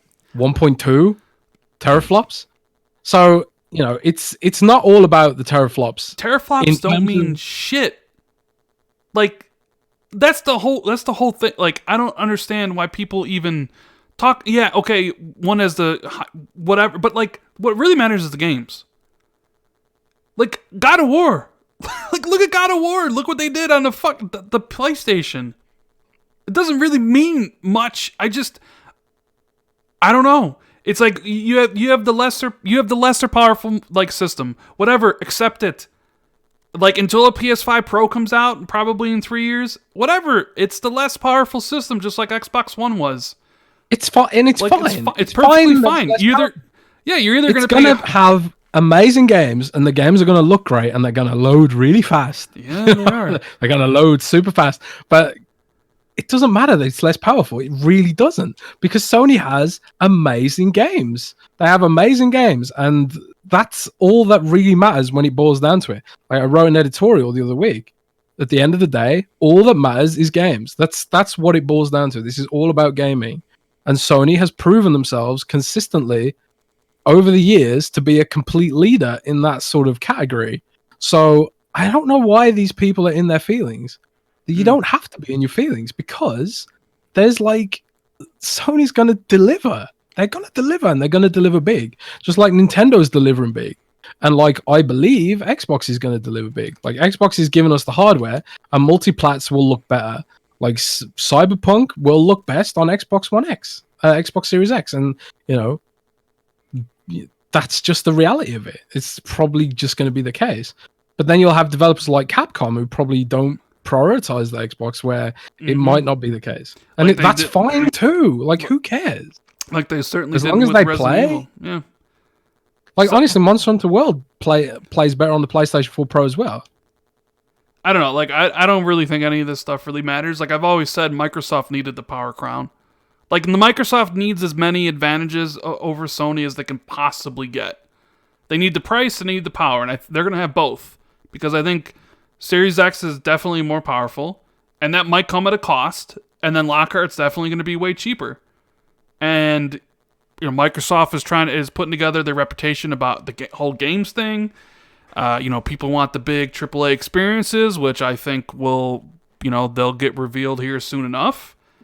And it'll just be about content, services, and games. Is what should, like, the hardware is the hardware, like, especially if the PS5's $400. Like, if one's $400, the other's $500, it's like, well, which one's, offering you more. But Katopsy says, hey, Rand, I hope Microsoft won't release a 4 teraflop Xbox in 2020-21. I want the baseline to be as high as possible, with the PS5 being at 10 teraflops. That is a good baseline in my book.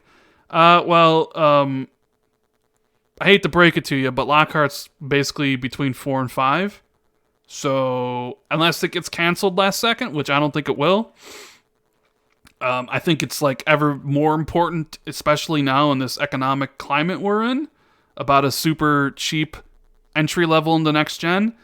So yeah, I don't think you're gonna get your wish on that, right, Jez?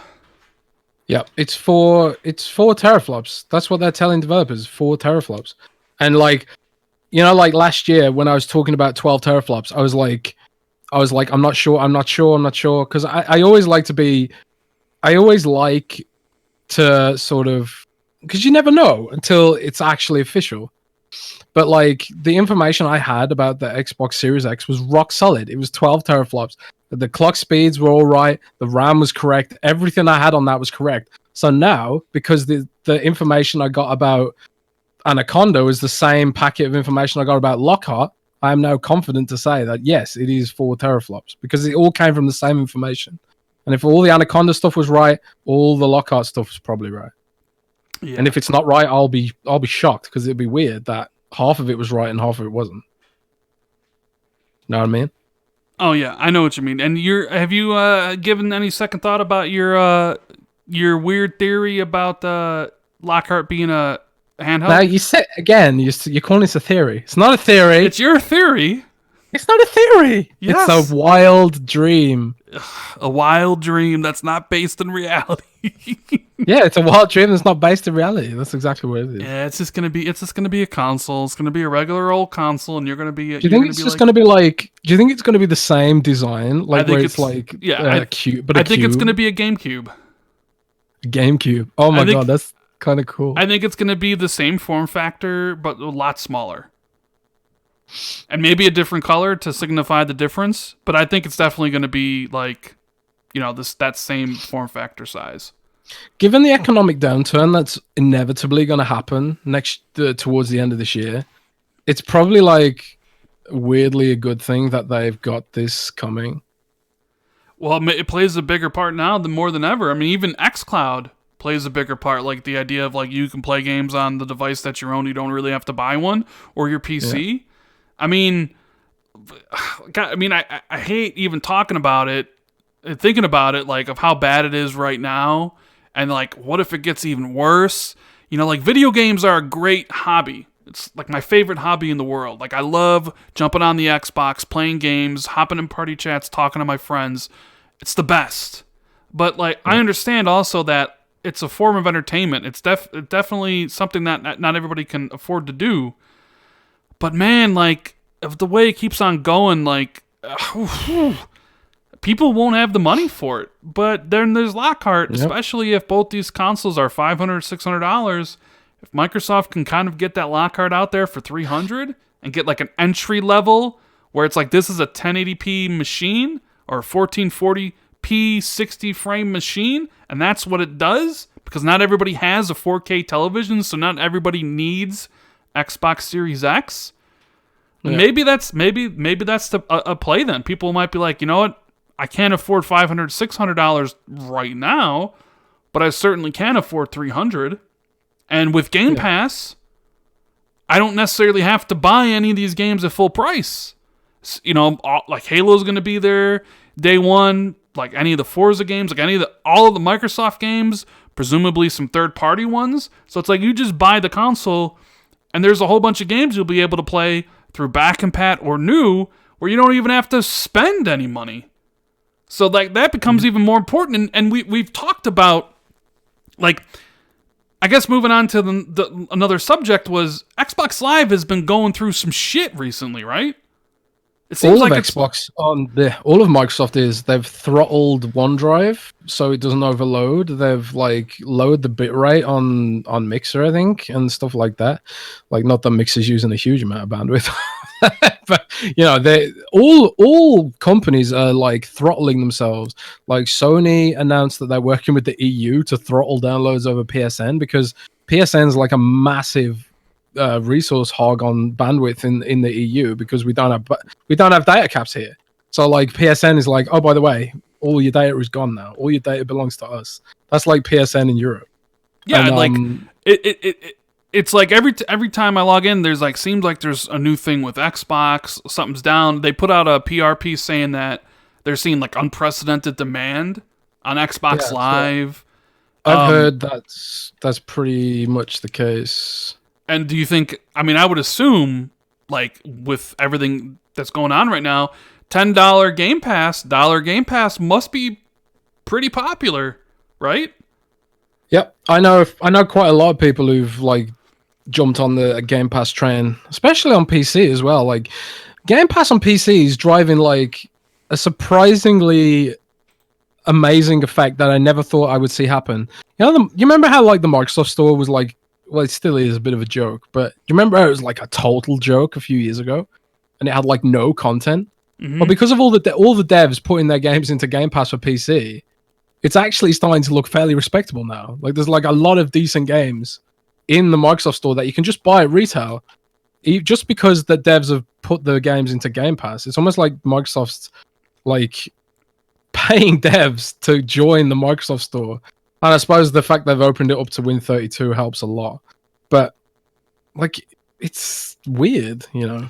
But that's Game Pass. It's just amazing value. But honestly, part of me wonders like, is this a sustainable value? Is it actually viable business? It almost feels too good to be true a lot of the time.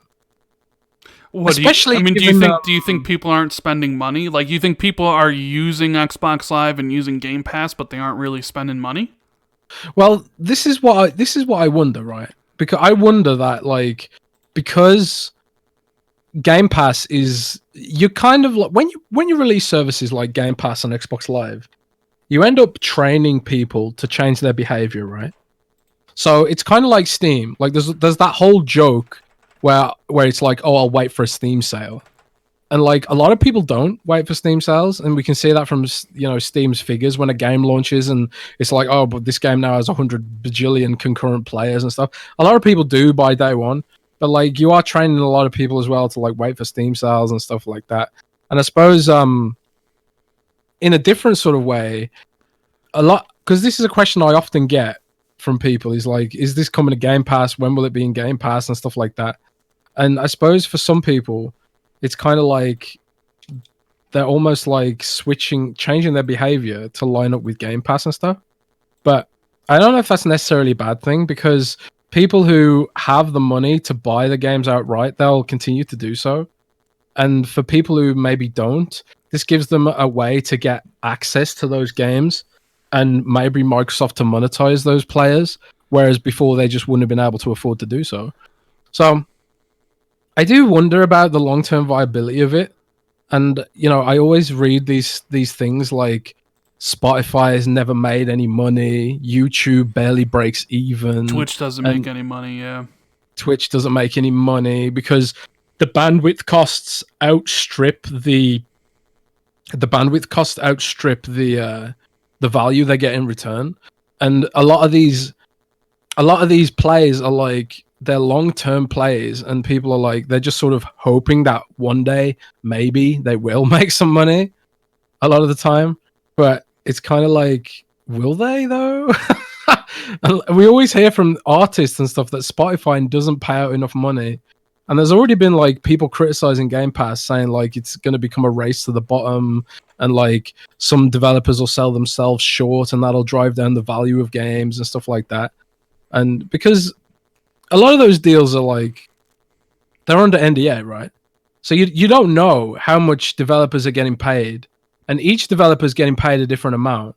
So developers are it's kind of putting like a dollar value on how much your game is worth to you. Even it's complicated, it's interesting to watch how Game Pass is changing things, kind of like Xbox Live before it, right? Well, now there's more competition in that space. Like PS Now seems to be actually kind of competing more. They're starting to get bigger titles on there. Control went on there first. Remember when Phil had said, "Oh, Control's going to be on Game Pass," and it didn't. But now they slashed the price of PlayStation Now. It's $10. They added the downloads, which they didn't have originally when Game Pass came around. So now you have more competition in that space. Like even xCloud has competition among, like Google Stadia, which you'll laugh and everybody laughs. Google Stadia is a joke, but will it always be a joke? I don't know. Like I don't think you can really judge it till the free tier's out and they have their own studios. But like GeForce Now is a competitor in that area.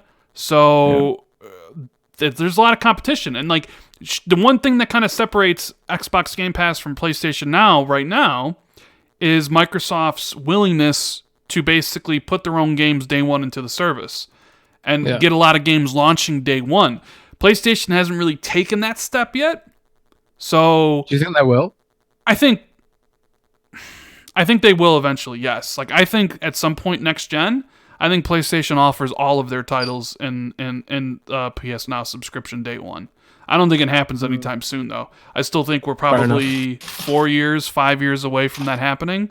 But I think they do. Like, I think everything's I've said this before, but I think Sony's about a generation behind what Microsoft has done this gen. And what I mean by that is being on PC and having their games day one on a subscription service. I think next gen, they'll branch out a lot more to PC. You're seeing Horizon Zero Dawn be on there. Predator game being on there. I do think you'll start seeing more PlayStation games go to PC, like the older ones.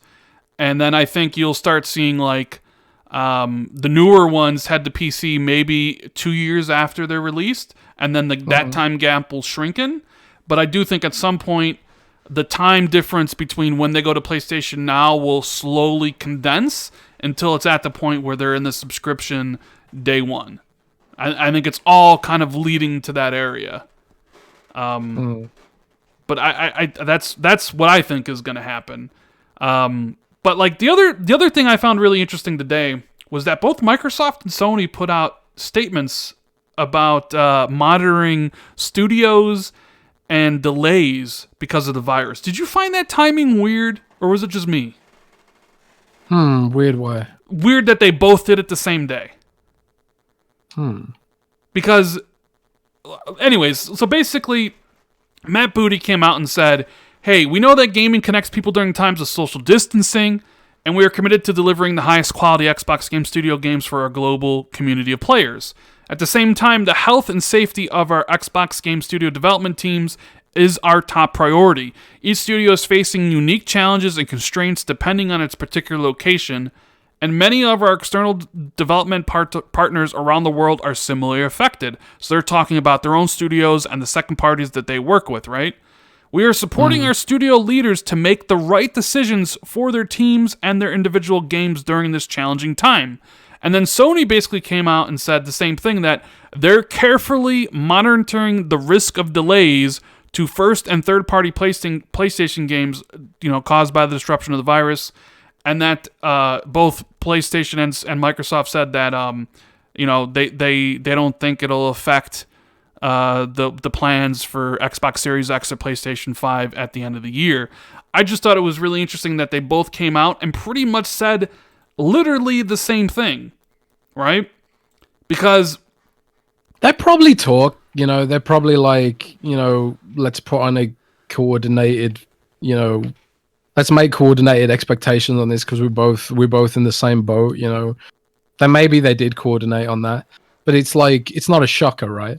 Like I've heard from lots of studios, first party and third party, that they call it development velocity, sort of slowing down because of working from home policies and stuff. Like some studios are set up for that already, like Moon Studios, for example. They all work from home. But a lot of studios aren't, and their culture isn't a work from home culture. And people just work and behave differently when they're working from home, right? Yeah. So it's going to affect everyone. It's going to affect the whole industry. It's not just going to be sort of like, this is only a Microsoft thing. This is going to be everyone's going to be affected by this, I think. Right. Well, I got to give a shout out to Dead Captain James. He said like a while back, and I must have missed it, that the Wii U had tons of exclusives, and look at that. And then what else we got here? We have Game Genie Prime says, will all Xbox exclusives go straight to Game Pass? Yes. They recommitted to that recently. Basically, all Xbox games will go in the Game Pass. So the exception is some of the older games like Forza. Is it Motorsport 7? Because there's some like weird licensing deals issues with some of the music. I would say they said all future ones. Like, I don't expect the older Forza games to come in there, but like I expect like Forza Motorsport 8. And then, Forza, whatever. What's the other one? Like Forza Horizon 5 will be there, right? So I do think it's interesting they both came out with this. I do think it's really going to affect a lot of games. Like, we already know Minecraft and Mojang said, like, they're not sure if they're going to meet April deadline for that game. Square said, hey, we're still launching Final Fantasy Remake on the 10th, although physical discs may be delayed. You may not be able to get them, but you can still get the game digitally. I would not be shocked if, for instance, Last of Us 2 gets delayed again, or if Ghost of Tsushima gets delayed, or if something that was planned for Xbox Series X launch, like a Forza, gets delayed until the following year.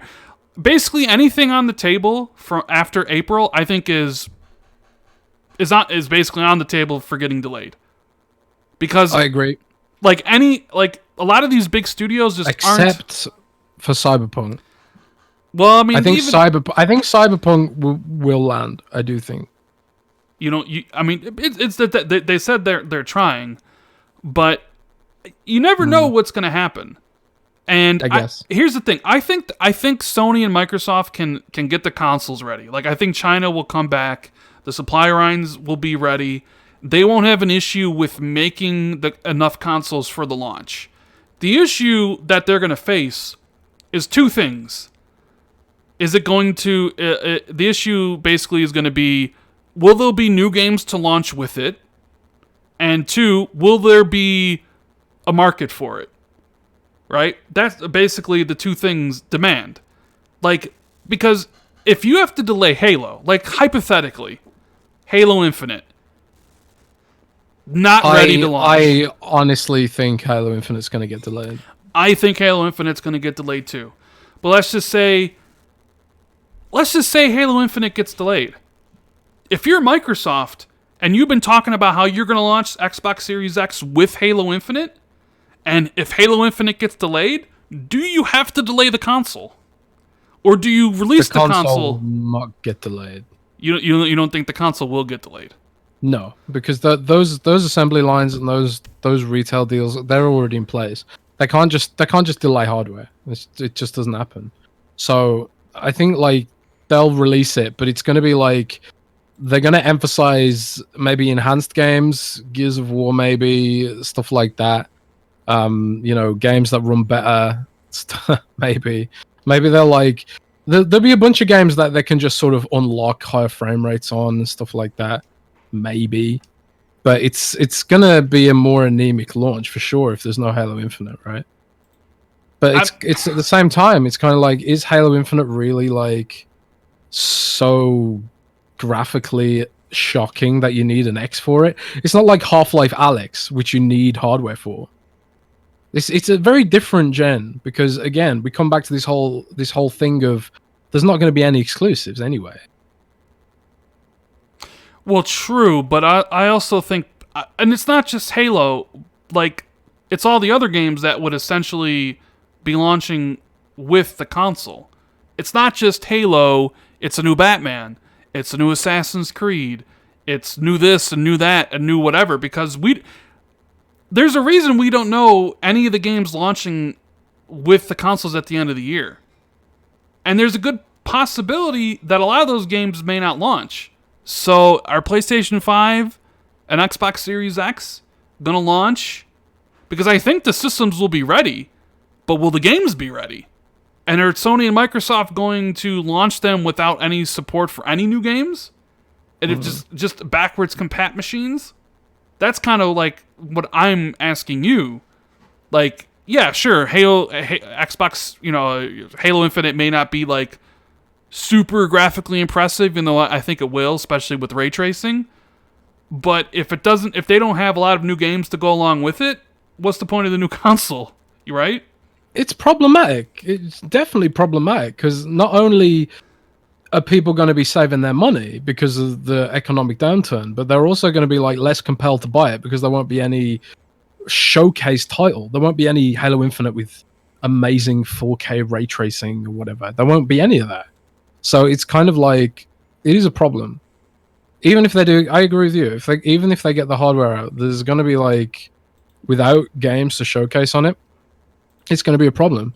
Which is why I've got a feeling they're hoping that they can lean on third parties like Cyberpunk, for example. Yeah. But Binyabik in Super Chat says, idea at X release date. Digital Foundry said 6 months. Rumors September.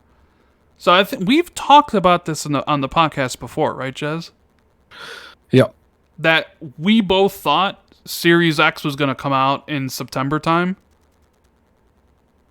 I mean, do you still kind of... I don't think that's going to happen anymore. Like, for a while there, before the virus kind of got rolling, I was pretty sure Series X was going to come out in September.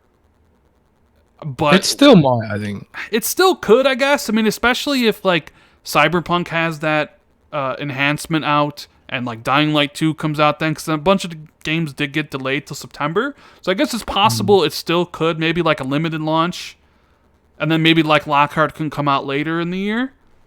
Yeah. But, like, with everything going on right now, it's like, I'm not so sure anymore. Like, I don't know did anybody think last year, December, or even in January, like, we would be dealing with what we're dealing with today on March 27th? Because I sure as hell didn't. Like, I didn't take this seriously until probably about, I don't know, what, 20 days ago? 3 weeks ago, basically? Yeah. Like, it was really funny. I saw, like, there was a guy from, I think, Vox Media tweeting today. I ignore everything tech press say about coronavirus. But Vox Media put out an article like just 2 weeks ago saying, "Is this going to be a deadly pandemic?" No, and it's like, that headline aged pretty well. Yeah. Oh man, nobody saw this coming. Nobody saw this coming. And like, even when it started rolling, it was just like, it just kind of reminded me of all those other times that China's had like an outbreak because of like weird food and, well, quote unquote food, and then you've got like, because this feels like it happens every now and then, right? Like, what was the last one? H1N1, like H1N1 and swine and flu, then like, and yeah, mad cow's disease. Britain too. You have like mad cow disease happen in Britain, and then there was that whole foot and Avian mouth flu. thing. Avian flu, yeah. Like, there've been a bunch of them over the years. Like, Britain's had them too, with the farmers and stuff. And then it's kind of like, well, this is probably not going to be that big of a deal, and people are probably panicking for no reason. But then shit got real really quickly. Yeah, it did. So shout out to Adam in the Super Chat. Says, we don't know what this virus will do, to be honest. Nobody knows if it will come back by launch time this year as well, so we can't say anything for sure anymore. And that's why Microsoft and Sony both put out these statements. Like, hey, we're facing these challenges. Even in that Nintendo Direct I mentioned earlier, they opened up the Direct talking about COVID-19 and that some of those release dates may not stick, right? So I'm just saying, like, don't be shocked if any of these games after Final Fantasy VII Remake or Gears Tactics are suddenly delayed 1 month, 2 months, 3 months, 4 months, 5 months. Don't be shocked if Halo is delayed. Don't be shocked if any of these games get delayed. It's one thing for like Moon Studios, who is a studio built upon working remotely to get stuff done. But like a studio like a Naughty Dog or a 343, they're not built to work from home for extended periods of time. They're not built to have everybody work from home. They just don't have the pipeline for it. And nobody knows how long they're going to be working from home. So, yeah. Another big kind of news, right? Big big kind of news that I thought is going to have a big impact, not only on Xbox and PlayStation getting deals, is Epic now becoming a full-time publisher. That was an interesting announcement. It was. I didn't expect, but at the same time makes total sense. But not only how it's going to affect Xbox and PlayStation, because presumably Xbox and PlayStation still get the games, but it might change game licensing deals. Did you see the terms that Epic is basically saying? No. That they're offering? So Epic is now publishing a bunch of games. The 3 games that they announced, or the 3 studios that they're working with, are Remedy, which Remedy announced that they have a big AAA production that they're working on, and then a smaller one in the same universe. And they're also working with Playdead, who are the makers of Limbo and Inside. And they're working with the makers of The Last Guardian, right? And they said they'll have more announcements from more studios later.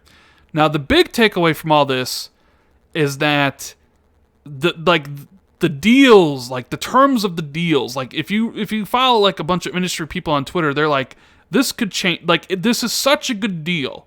Number one, the studios get to retain the IP license and have full creative control, Jez, of anything they make. So usually when you publish with Xbox or PlayStation want the IP. And you don't always get full creative control, right? Yeah. The other thing is that they fully pay for the entirety of the game, including marketing and all that stuff. So the game is paid for by them. And then once Epic gets their money back, it's a 50-50 revenue split from the money made from the game.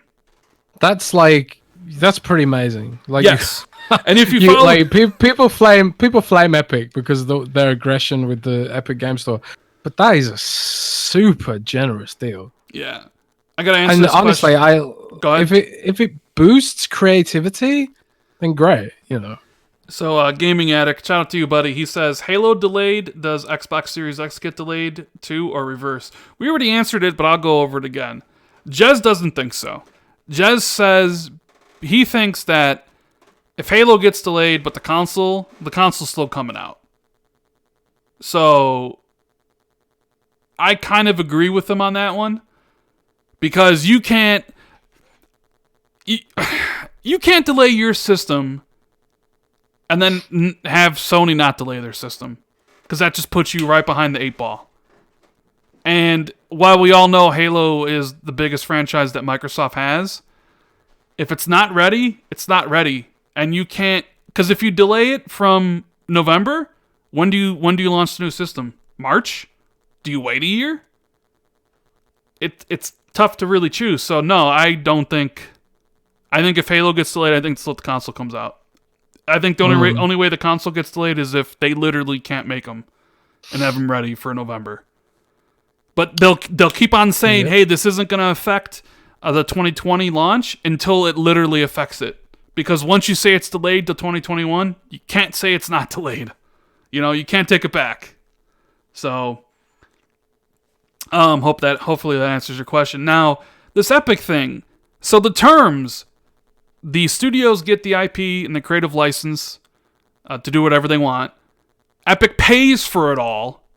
And then when Epic gets their money back, it's a 50-50 split. And if you actually follow a bunch of game industry accounts, they're like, yo, this deal is ridiculous. Because a lot of deals aren't structured like that. So now we've seen Epic kind of push like the normal conventions of the game industry when they kind of went to war against Steam, buying exclusives for their PC storefront and giving developers a better cut, right? Steam for a long time was taking 30% from every transaction. Epic comes along using their Fortnite billions and was like, no. We'll take 12%. We'll give developers 88%. And a bunch of developers went with them, blah, blah, blah, blah, blah. Now you have them actually being a publishing arm, releasing games on Xbox, because Remedy said they're releasing on Xbox Series X, PlayStation 5, and PC, presumably just going to be the Epic Game Store. So God, what was the point I was gonna make? I was actually. God, I lost. What was I saying, Jez? Help me out here. What was I saying? I lost my train of thought. You were talking about how Epic Games is doing. Okay. This stuff. So now you have these deals that these second parties make where they get to have the IP, where Epic pays for everything, where they get a 50-50 split. And now when you have Xbox and PlayStation looking for second parties to do deals with for games, some of those people might not go with Epic. Take, for example, Moon Studios. They did Ori 1 and Ori 2 with Microsoft. Was a big success. They've already talked about their third game, which is it's a AAA action RPG in the vein of Zelda and Dark Souls. They haven't announced a publisher yet, but they have said that Thomas Mahler has said that they retain the IP for this new game. Now, I don't think their new game is published by Microsoft. And I was trying to think who would fund a AAA action RPG from the Ori guys and still let them have the IP. And I was like, man, maybe EA, but it would be an indie thing. They wouldn't give them a huge budget. It didn't really click until I saw this today. And now I'm not 100% certain, but I'm pretty certain that Moon Studios' next game is going to be published by Epic. So, but it's weird though, because why haven't they announced it? Well, they announced the 3 now, and maybe they have some deal with considering that Microsoft just released Ori that, they don't want to talk about their next game yet. Thunder away. Yeah, so maybe they announce it later or whatever. I kind of view it as like this is like Remedy. Remember, there was those rumors that Remedy was about to get bought by Sony. Not about to get bought by Sony. They've been bought by Sony for months. You remember that rumor, Jez? Yeah. Did we talk? Like there was PlayStation insiders saying that Sony had bought them months ago, and that they were. And it's like, are you really this stupid? Because we talked about it and said Remedy is a publicly traded company in Finland or whatever they are. Like. Yeah. They couldn't do that. But still, these PlayStation insiders who have the honest to God worst track record you could ever possibly fucking imagine. They literally wrong about everything about PlayStation. This whole, like, not only like Silent Hill. Remember the Silent Hill Metal Gear rumors that we were talking about last week? Oh, Konami came out and said, nope. Definitely not selling the IP to Sony. So basically, I look at like Remedy as like a studio that had done deals with Microsoft. We're probably looking to do a deal with somebody. Like these are deals that maybe Sony and Microsoft could have done second party, but now you have Epic out there giving what would probably be, a better deal than Sony or Microsoft is going to give anybody. And now like the pool of studios to make deals with is just lessened now. You know what I mean? Yeah. So I think like, that. Go ahead. Microsoft. I do think Microsoft needs to revise. In light of this, Microsoft should probably revise how they do business, because I honestly feel like a lot of the companies that Microsoft's done second party deals with, there always feels like there's this weird bad blood after the fact, and like people will always say like, nah, it's just like the people who are affected by it, they'll say it's just rumors or, console war stuff or whatever.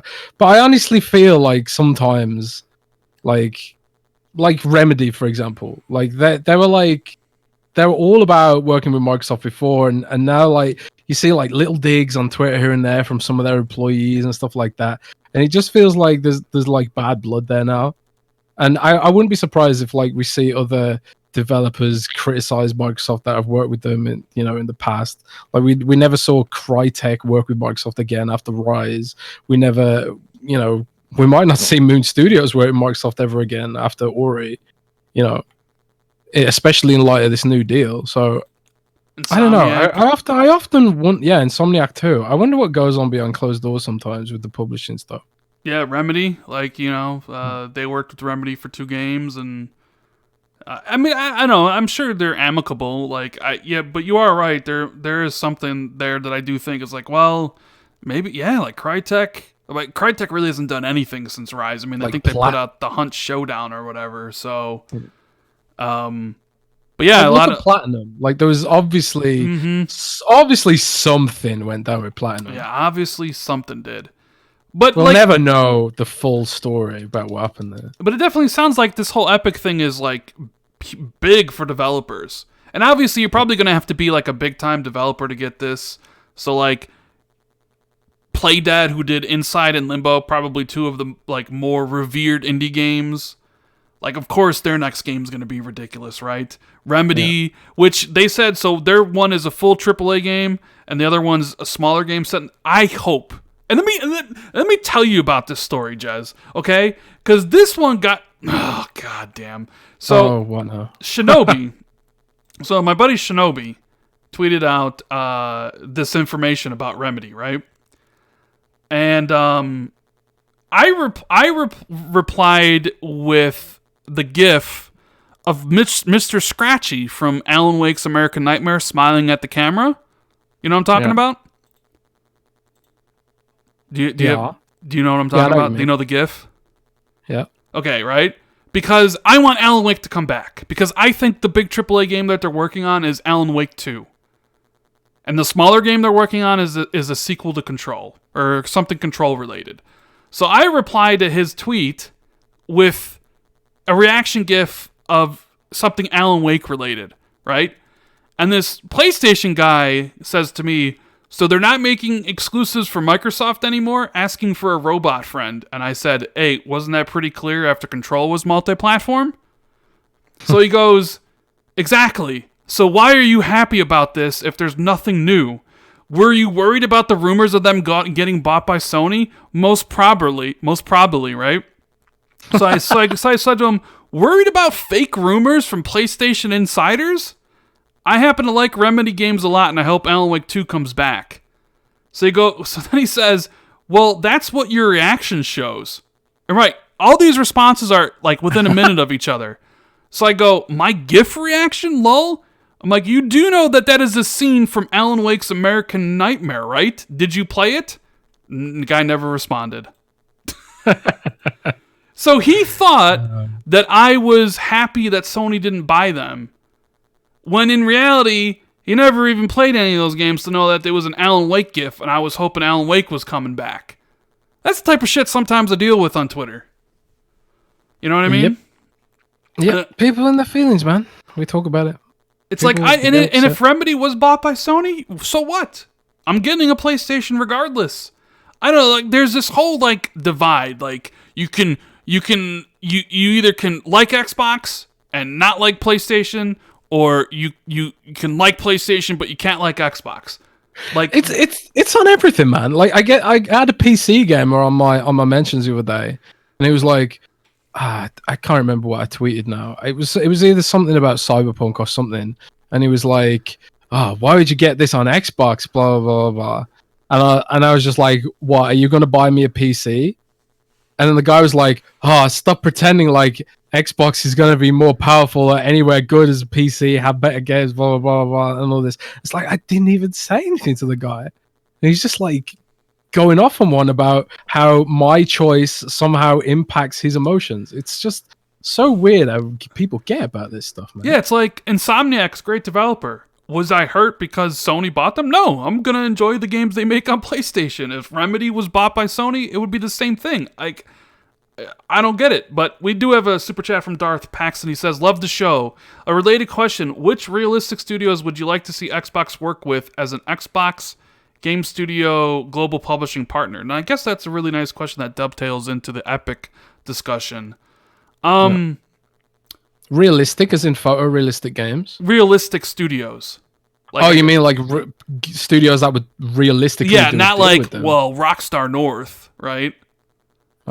So realistic studios that we would like to see Xbox work with. That is a good question. That is a good question. Honestly, I would love to see Xbox work with Crytek again. I would like to see a Rise too. I thought Rise had tons of potential. You know what Rise reminds me of? What? It kind of reminds me of like the potential that Hellblade had.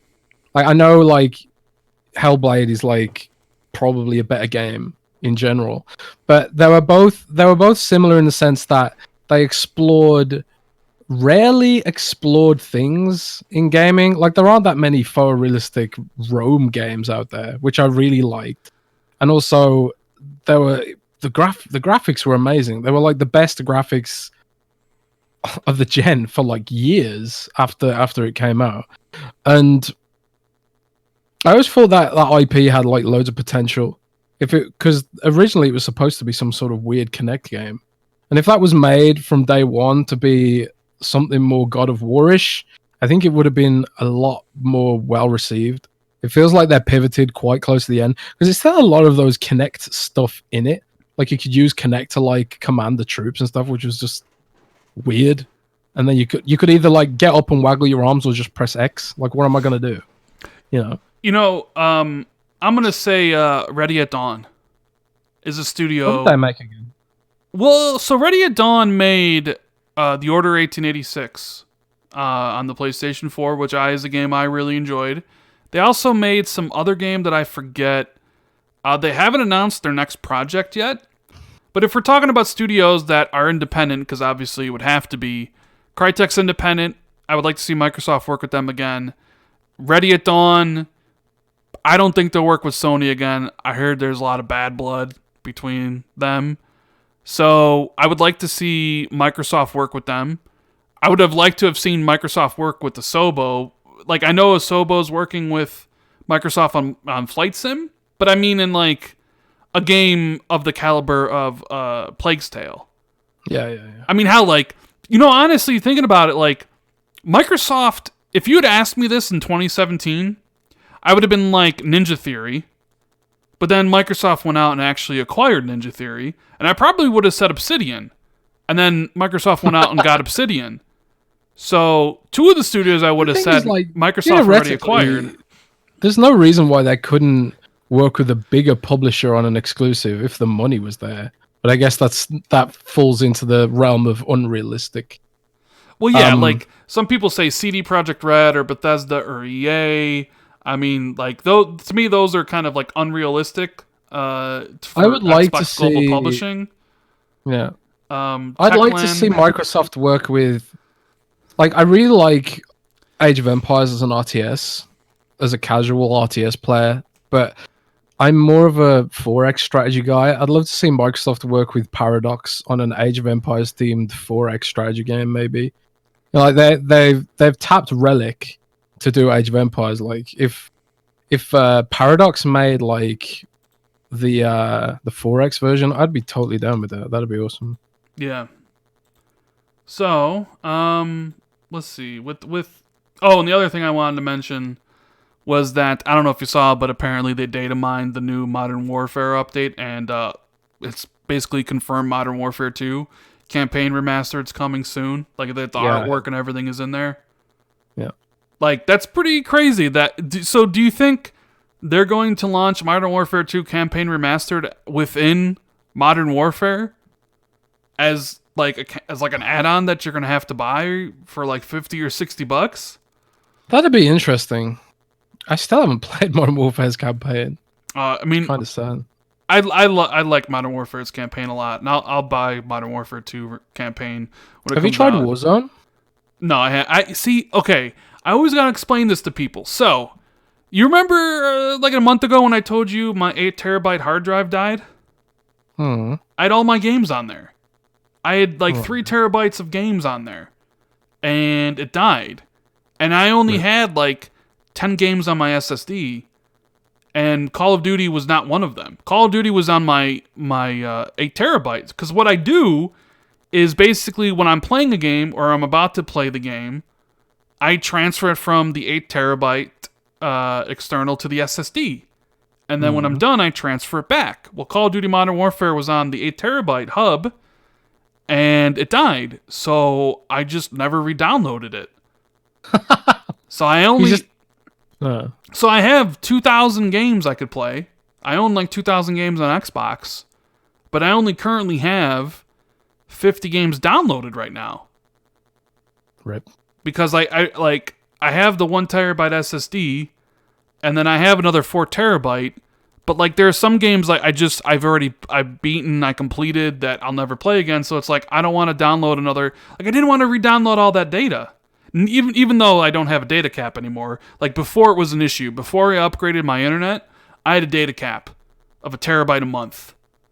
Oof. And we upgraded, and I no longer have a data cap, so that's not an issue. I just didn't want to re-download all those things. So no, I haven't played Warzone. People tell me I would love it, that it's like really, really good. But I just can't. I don't know. I mean, I guess I could. Maybe I will. JD Gamer asks, hey, any idea who the 16th Xbox Game Studio is? So there was that thing the other day, last week, wasn't there, Jez? Where they basically said it was a slip of the tongue or confusion or something. Yeah, I don't think it was anything. Do you believe him? I believe him. I don't think there's a 16th studio. So do you think it's possible that by 16th he really kind of meant just Playground's other studio? Like, because 15 studios, including Playground, but Playground has an actual second studio. I think he just maybe misspoke. And also Microsoft has a bunch of internal mini studios that bounce around and handle different things. I don't know. Yeah, so... Is the casual game studio included in that 15? I don't know. Here's the thing. I don't really think there's a secret AAA Xbox studio hidden that Microsoft hasn't announced yet. You know, I think the guy just misspoke. Now, that's not saying that they can't, you know, come together on a deal with the studio, you know, now or in a few months. But I don't think there's like a secret 16th studio. Personally, I think he was probably thinking of, because when you look at the studios, all of them are one studio except for Playground. Playground literally has 2 studios. You know?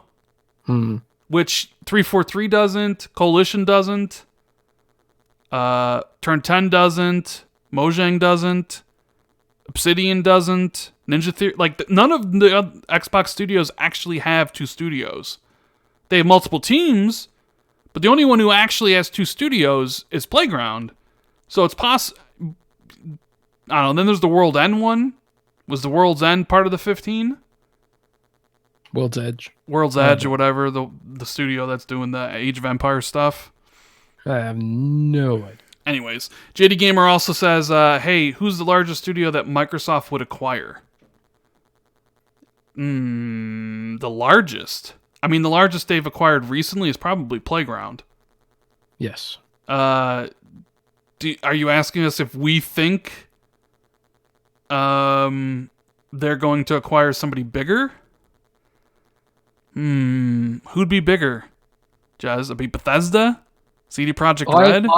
I have heard that Microsoft has gunned to acquire publishers the size of, you know, the size. I'm not saying they've gunned for Sega, but I'm saying the size of like Sega. I've heard Microsoft's gunned for publishers, and but those kind of deals are super complicated. If you can't just sometimes you just can't throw enough money at something and make it happen. There's logistical issues, all sorts of things that make it more complicated. And acquiring studios is like, Microsoft often acquires companies, but they often just do one thing. Like GitHub is a massive company, but they just do one thing, and you know it's not super complicated to acquire a startup. But when you're acquiring a publisher in the entertainment sector, it's not so simple. So I don't know. And also, like that, when you start acquiring bigger companies, that's when like regulators start getting involved as well, and it starts getting a bit weird. So I don't know. I don't think we'll see them acquire any big publishers like, you know, Bethesda and stuff. Yeah, but who knows, man? Crazy things have happened. Yeah, you know what? That'd be a good place to end the show. We're over 2 hours. But if you want to ask us a question, you can do so. Hit us up while we do these outros. Thanks for everybody for being here. Me and Jez really appreciate it. Make sure you hit the like, subscribe button if you haven't already. Shout out to everybody listening to this later on Google Play and iTunes and Spotify. Which, Jez, didn't you say we're like the What was the ranking on the Leisure podcast for iTunes or something? We were like rank 125 on leisure podcasts on iTunes. The 125th. I've got a feeling we're in the wrong category.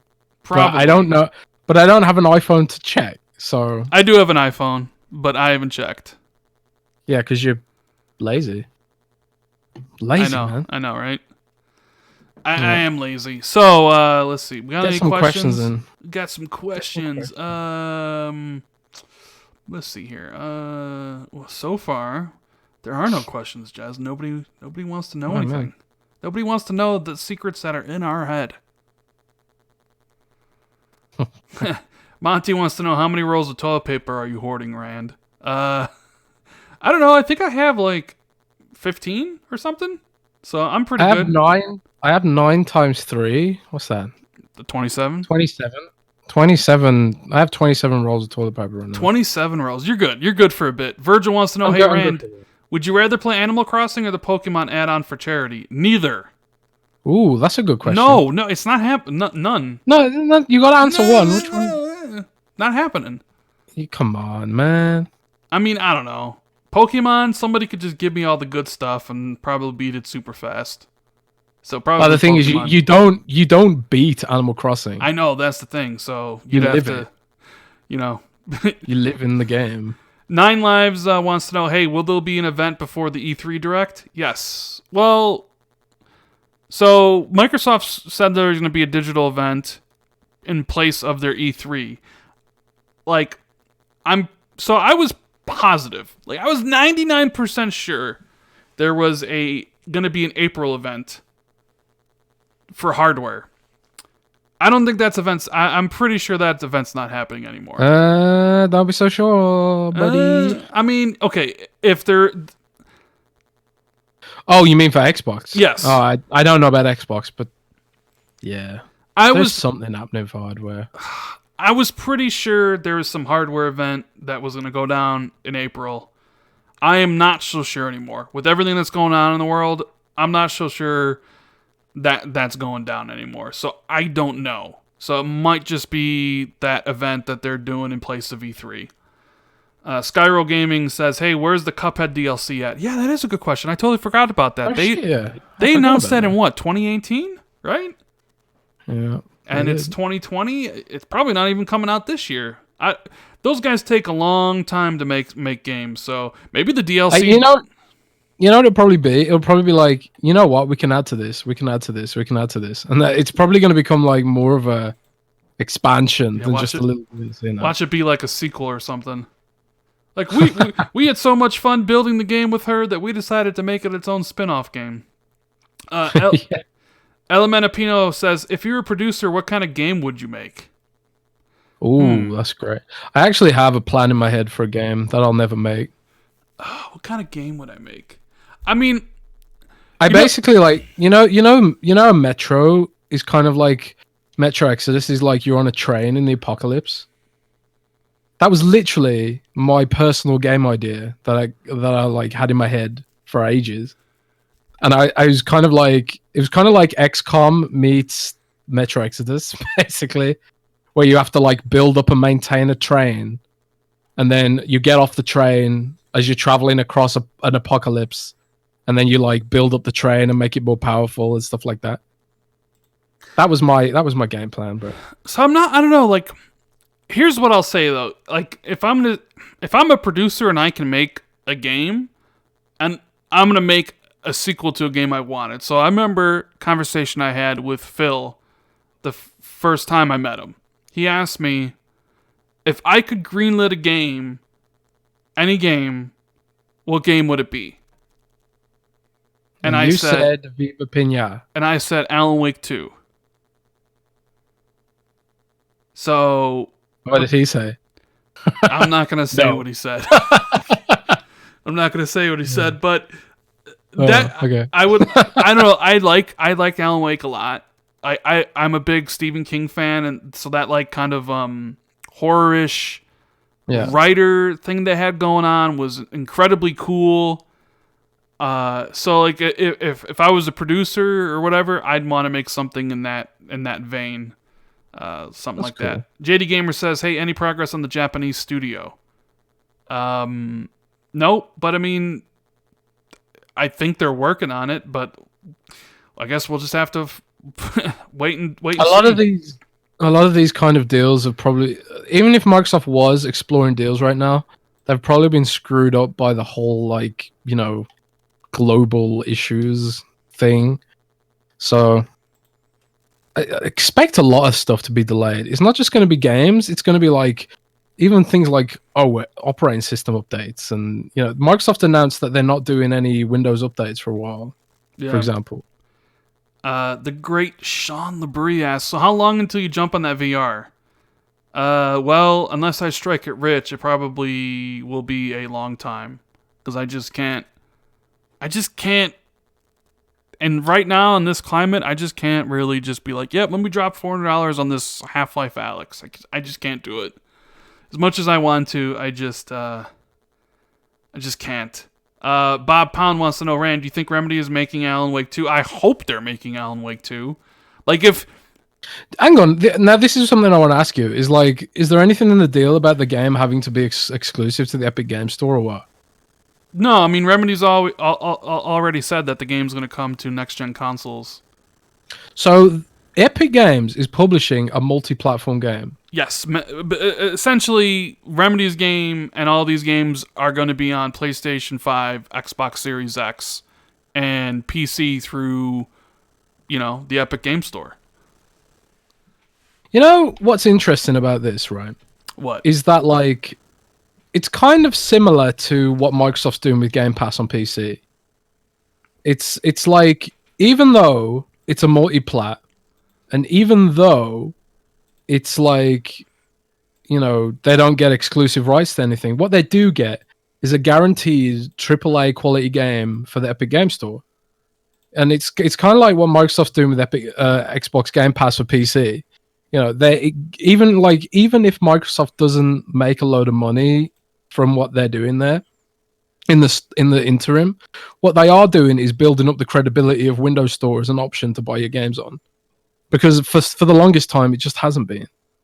And now, like, if you go to the Xbox Beta app on Windows 10, there's a load of really good high quality PC games in there, like way more than they used to be on Windows. So there's that aspect to consider, I guess. Right. Dead Captain James says, "Hey, first person or third person?" Ooh, That's an interesting question. I do love my first person shooters. I prefer first person a lot. Like, I tell you what, I'm really desperate for right now is an actual real Fallout or an actual real Elder Scrolls. Like, I don't care about Elder Scrolls Online. It's boring as hell to me. And Fallout, we all know what happened with Fallout 76. I am so desperate for a new bloody, like, true Bethesda RPG. Like, why have we had to wait so long for one, man? Yeah. Stupid Ball says, "How serious is the source code situation going on?" It's not serious whatsoever. It's Dr. Evil going $1 billion. Like, from everything we know, that it's basically just it's not serious. Like, AMD doesn't think it's serious, and if AMD doesn't think it's serious, then it's not. Darth Paxton wants to know, "Hey, how pervasive will the xCloud app be? Will we see it everywhere like Netflix?" That's a good question, because I think for it to be a success, you have to be everywhere. So you got to be on Android. I would presume you got to be on like smart apps on smart TVs, like the apps and stuff. But you got to be on Apple. And there was an article that came out in Business Insider that talked about Apple's policies regarding that. And I don't know. I'm starting to think they're not going to be able to get on that, Jez. What, with xCloud? Yeah. No, you'll be surprised. Like, Microsoft has leverage beyond money when it comes to that stuff. Microsoft has a good relationship with Apple, and they've got like Office on iPad. And don't forget that Apple just announced an iPad Pro with a mouse and trackpad, basically a Surface. They're gonna want Office on that, right? So, like, you scratch my back, I scratch yours. Yeah, literally. It's like iWork, whatever it's called, it's garbage compared to Office. Like, let's not beat around the bush. Like Apple likes having the credibility of Office on their system, and Microsoft has like a pretty good relationship with them these days. So it's that kind of leverage is what will help xCloud to the detriment of Stadia, because Google and Apple don't play as nice. Yeah. Have you ever used YouTube on an iPhone? Yes. It's terrible. It doesn't have it. It's like the Windows Phone version of YouTube back in the day. It doesn't use any of the iPhone special features like the swipe to go back and stuff. It's like it's so basic compared to the Android version because Google's anti-competitive. Yeah, that's just the way it is. Tuya PR says, "Hey Rand, why are you the man with the million? What's the meaning?" Ah, yes, I always feel like I gotta explain this. And I tried to have, when Sean Labrie was working on with the intro, we tried to have it like visually there. So basically, man with the million was just something somebody said to me and when I was doing podcasts back in the day. I have over 1 million gamer score. I was like the 5th in the world to get it. Phil Spencer, Mike Ybarra invited me out to E3 2016 to actually do it on stage during an Inside Xbox. And then we had a whole interview thing.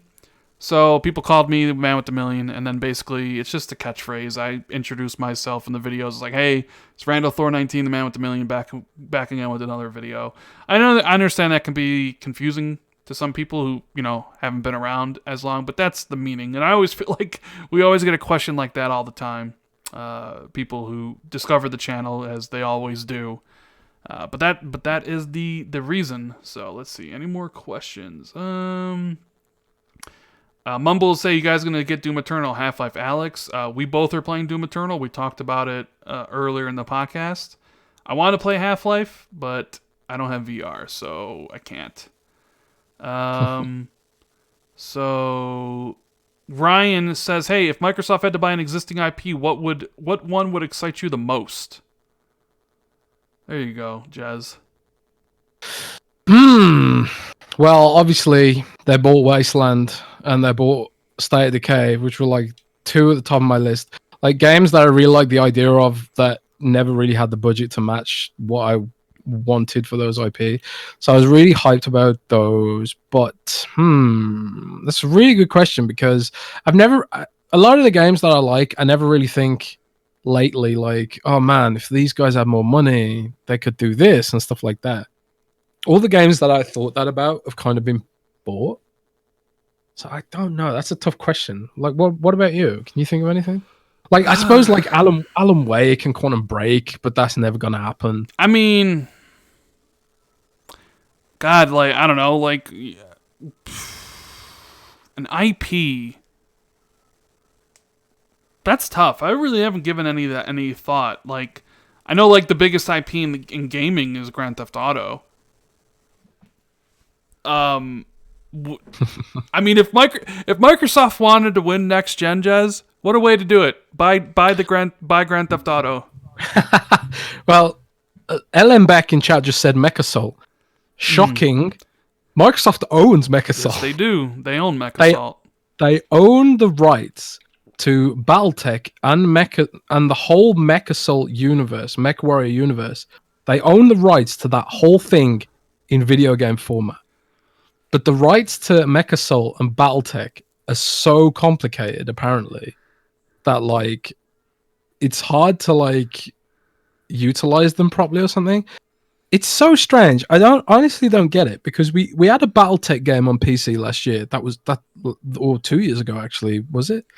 That's actually really good. Like BattleTech by Harebrained Games, published by Paradox, licensed by Microsoft, really good game. And then you got MechWarrior 5 coming out, which I have no idea if it's any good or not, but still, it's cool. Like, more MechWarrior, great.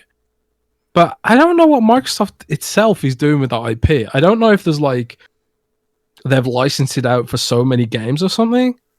I'm not even sure if Microsoft even knows. Like, I've heard all sorts of funny stories about that IP, but technically Microsoft own it. L. Paul wants to know, hey, if the price of the PlayStation 5 and Series X is the same price and this is known before Lockhart announcement, does Lockhart still get released? Yes. I mean, they've been working on Lockhart for as long as they've been working on Series X. And the whole point of it is to be the lowest buried an entry to next gen gaming. So, yeah, I'm sure they would love to see what PlayStation is going to launch the PlayStation 5 at. Like, if PlayStation says, hey, PS5 is $500, Microsoft might be like, we can price the Lockhart at $349 and maybe make some money on it. But like, it's one of those things where it's like, if Microsoft announces price first, and Sony, like, what if they say Lockhart's $349, but then PlayStation surprises them and announces PlayStation 5 at $399? That basically just destroys the purpose of Lockhart at that price point with the differences between the two systems, right? Yep. So, but I don't know. Like, I have a feeling they know what each other is going to be. And, like, especially with, like, have you seen Microsoft stock and Sony stock? It's tumbling because of the economic downturn that's going on right now, right? Yeah. And maybe if maybe before you were willing to take a loss, but now with how everything is, maybe you just can't. And it's like, maybe Sony was planning on 400, but they just, the way everything is now, they just can't. So they have to price it at 500. And maybe the same thing with Xbox. Maybe, maybe they were going to plan on selling it at 500, and now because of all this stuff going on, they can't take the loss because budgets are slashed. It's and like they have to price it at 600. Yeah. Who knows? I know a lot of people are hoping that they'll match on price, but I just can't see it, man. Like, that'd be too much of like lining everything up. If somehow the Xbox Series X is the same price, even though it's way more powerful, I don't think that there's a world where that happens. But the SSD though, Jez. Well, that's the kicker. It's like, has Sony overspec the SSD to the point where it pushes the price up to match the Xbox Series X? Well, also the cooling, like that, the frequency on that thing is high, which means it's going to produce a lot of heat, and you can't make it. They're not going to make the system as big as Series X because it's they still got to sell it in Asian markets, and they don't like stuff that big. So the system's going to have to look like a regular console, which means. And we already know from the one Bloomberg article that they really went big on cooling. So, man, it could all go wrong for Sony when you say things like that. But man, but again, they've still got the games. But will they even have the games? Because they're going to get delayed as well. This is like a tough situation for everyone right now. I thought I just saw like Patrick Klepek say something like he just read a memo. What was it? Let me find it on Twitter. He had a memo that he said, according to the memo I've been briefed on, all North American and European PlayStation employees will continue working from home through at least April 30th due to the virus. Workers will continue to be paid regardless of ability to perform remote work due to the job function or responsibilities. Sony is also issuing a one-time spend of $1,000 so employees can purchase equipment to enhance their ability to work from home. So yeah, like, there you have it. Like, basically, for another month, Sony's basically, all their employees are going to be working from home. So that's the thing. It's like, is Last of Us and Ghost of Tsushima going to hit their targets? You don't really know. And because of this, like, I don't know, Jazz. It's going to be very interesting, though. JD Gamer says, hey, is Lockhart 8, 12, or 16 gigabytes of RAM? And is there any chance to up the specs to put my pressure on Sony while maintaining the $299 price? I would say the specs are locked at this point. The only thing that you can change is the clock speeds. I am going to say Lockhart, to save money, I'm going to say Lockhart is going to have 8 gigabytes of RAM. Because it doesn't need... Possible. What? Certainly possible. Yeah, I think they're going to try to save as much money as possible to hit $299 or potentially even $249. And I don't think it needs that much because it's not doing 4K. The purpose of this system is to basically be 1440p or 1080p at 60. So you don't need that much RAM because you're not going to be doing 4K. Yeah. So that's... Do you agree with me on that one, Jez? I do. I agree. So, yeah, you know what? We've been going on for a while, so I figured we'll end the show here. So thanks for everybody for hanging out and dropping us some questions. Obviously, if you enjoyed the show, make sure you hit the like button, subscribe button, all that good stuff. Follow me and Jez on Twitter. Obviously, it's on screen, thanks to the new overlay by Sean Labrie. And we'll be back next week, hopefully on Wednesday, with a lot more new stuff to talk about. Z Black Rider says, I'll say Rand is wrong and the RAM is up in the air. I mean, I could be wrong. It's just, I think it's 8 gigabytes, but that's just me. Yeah, so we'll be back next week. Hope everybody has a great week. Stay safe and keep it gaming. Later, guys. Take care, everybody.